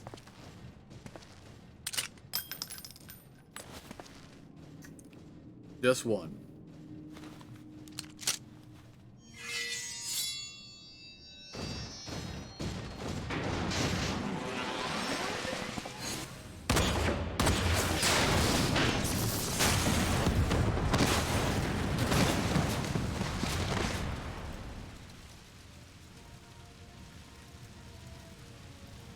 Well, that's one way to use one single bullet. Mm-hmm. Yeah, it didn't look any more special than the others.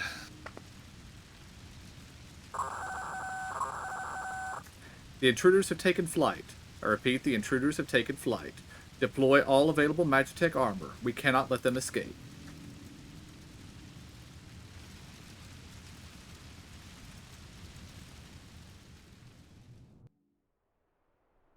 Oh my gosh. You guys aren't gonna believe this.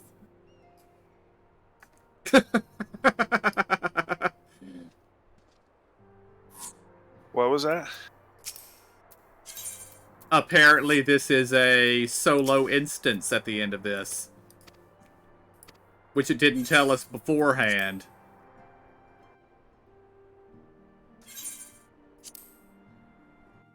Are you gonna proceed? Might as well see what's involved. Oh, I wondered what that duty thing was that came up. That it was like red. I was like, what? And then you said it, and I was like, oh, got it. I'm like, what's going on when it sent me back to the beginning? I'm like, what the heck?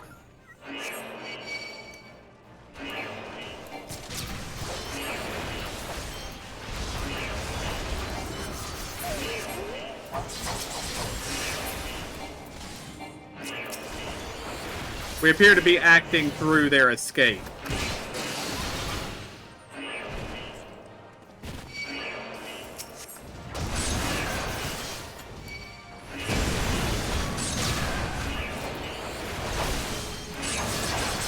So we can skip through all the stuff we've already seen. Yes.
I will give Astidian credit.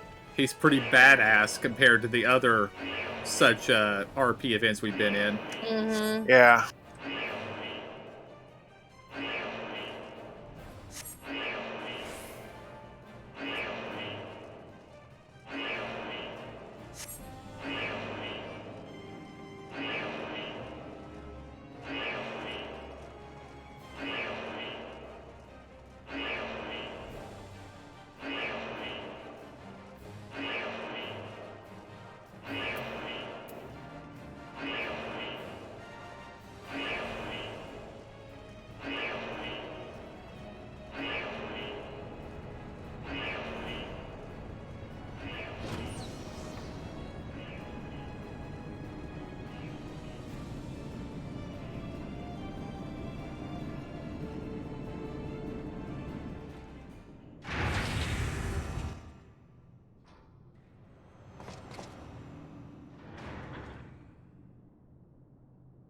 Well, someone's been busy.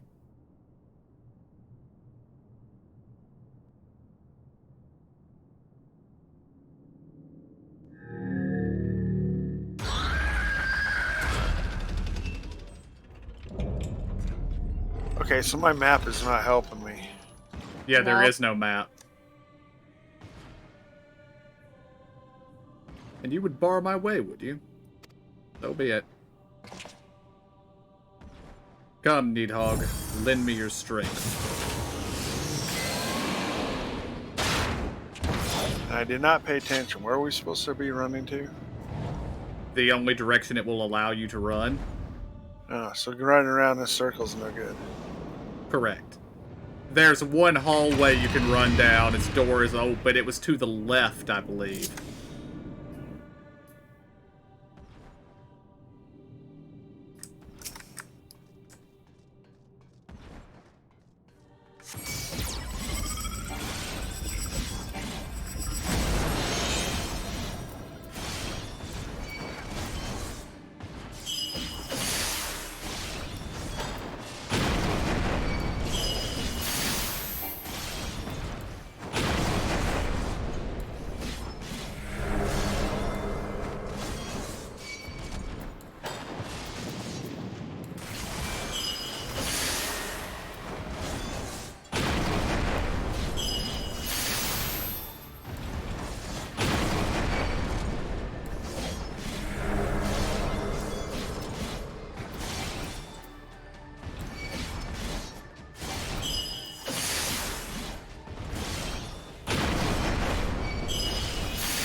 When you get to the boss fight, spamming 1 is about your best bet. Except when it tells you to do something else.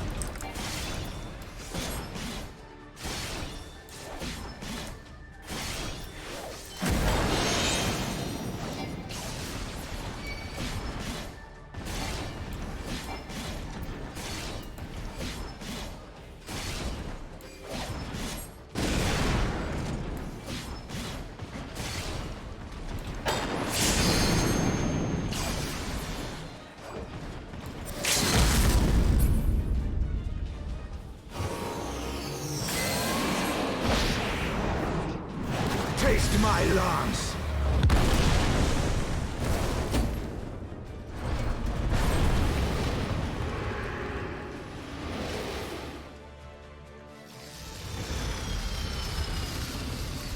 And I'm sorry, KJ, but Estinian has a better limit break than you do. I haven't gotten there yet. Well, I think a lot of people have better limit break than I do. Oh, I died. Whoops. Dang it all. I want to know where my potion is that I had before. Indeed. Spam 1. Part of the damage you do with attack number 1 heals you. Okay. I was Garleans and standing their in the wrong machina. spot and got exploded. Now, where are you guys?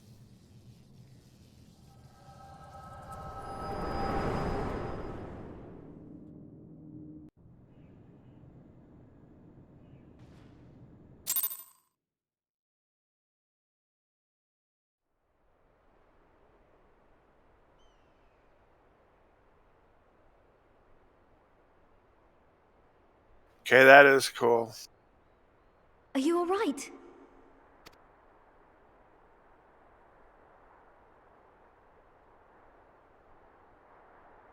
Okay, so when I get my Lancer up higher level, does he do cool stuff like that?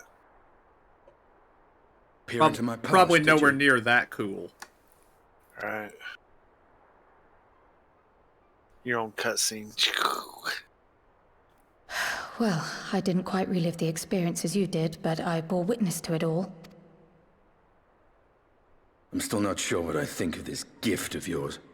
But no matter. Our confrontation was cut short when the Imperial Guard arrived. It was then that Xenos took his leave, citing boredom. To think their research into the Echo could bear such fruit. I don't know, I lost track of guys. Escaping death, jumping from one body to the next, and returning to his own after all this time. He is an Ascian in all but name. Ah, good to know.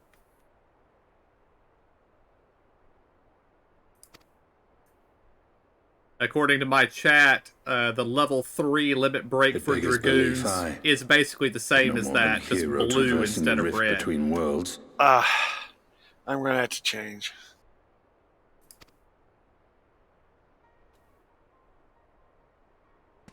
Well, not really change, just update my... My concerns are far more prosaic. With the Emperor dead and the Crown Prince missing, the Empire is in disarray. Until order is restored, assuming it even possible, we needn't fear an Imperial reprisal. And for reasons of his own, Xenos took it upon himself to rid the world of Black Rose. Riol has already gone to apprise the Alliance leaders of these developments. We may leave the matter in their hands for now. Then perhaps we have seen the last of the fighting at Gimlet. Though, if it comes to civil war, I cannot help but fear for the provinces.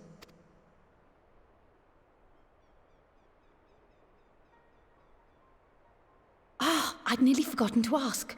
What became of Gaius? Did he not escape with you? That he did, but we parted ways shortly after leaving Garlemald.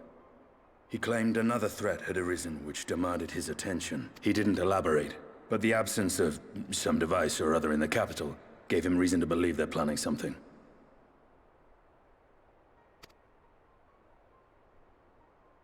Lest you worry, I believe he has well and truly shed the Black Wolf's pelt.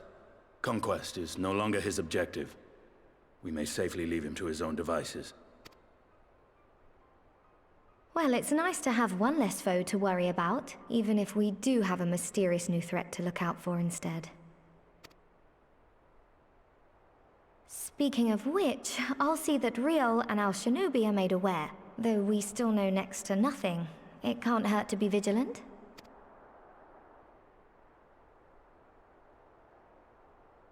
Well then, with Black Rose nipped in the bud, I believe I've fulfilled my part of the bargain.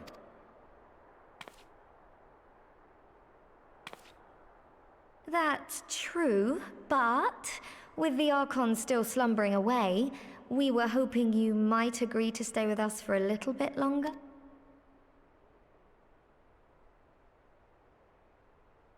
Sorry, but I'm not inclined to extend my contract. Gaius isn't the only one with business to attend to.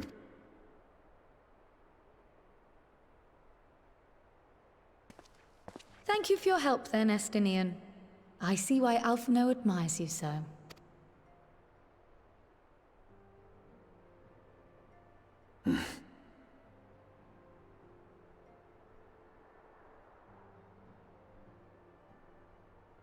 Farewell, my friend. See that you don't make a habit of dozing off in battle.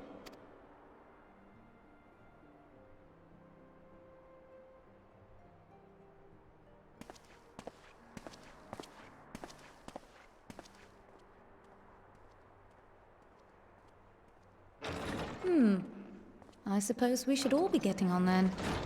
As ever, we will see to the Archon's needs. In the meantime, why not get some rest? You've more than earned it. Go on.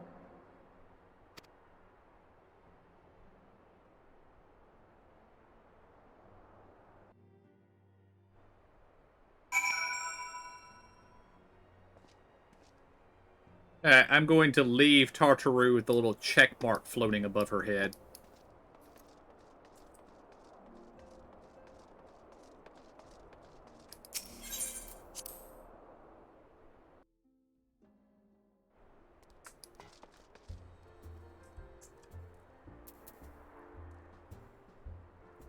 Guys, I believe that is where I'm going to call it for today.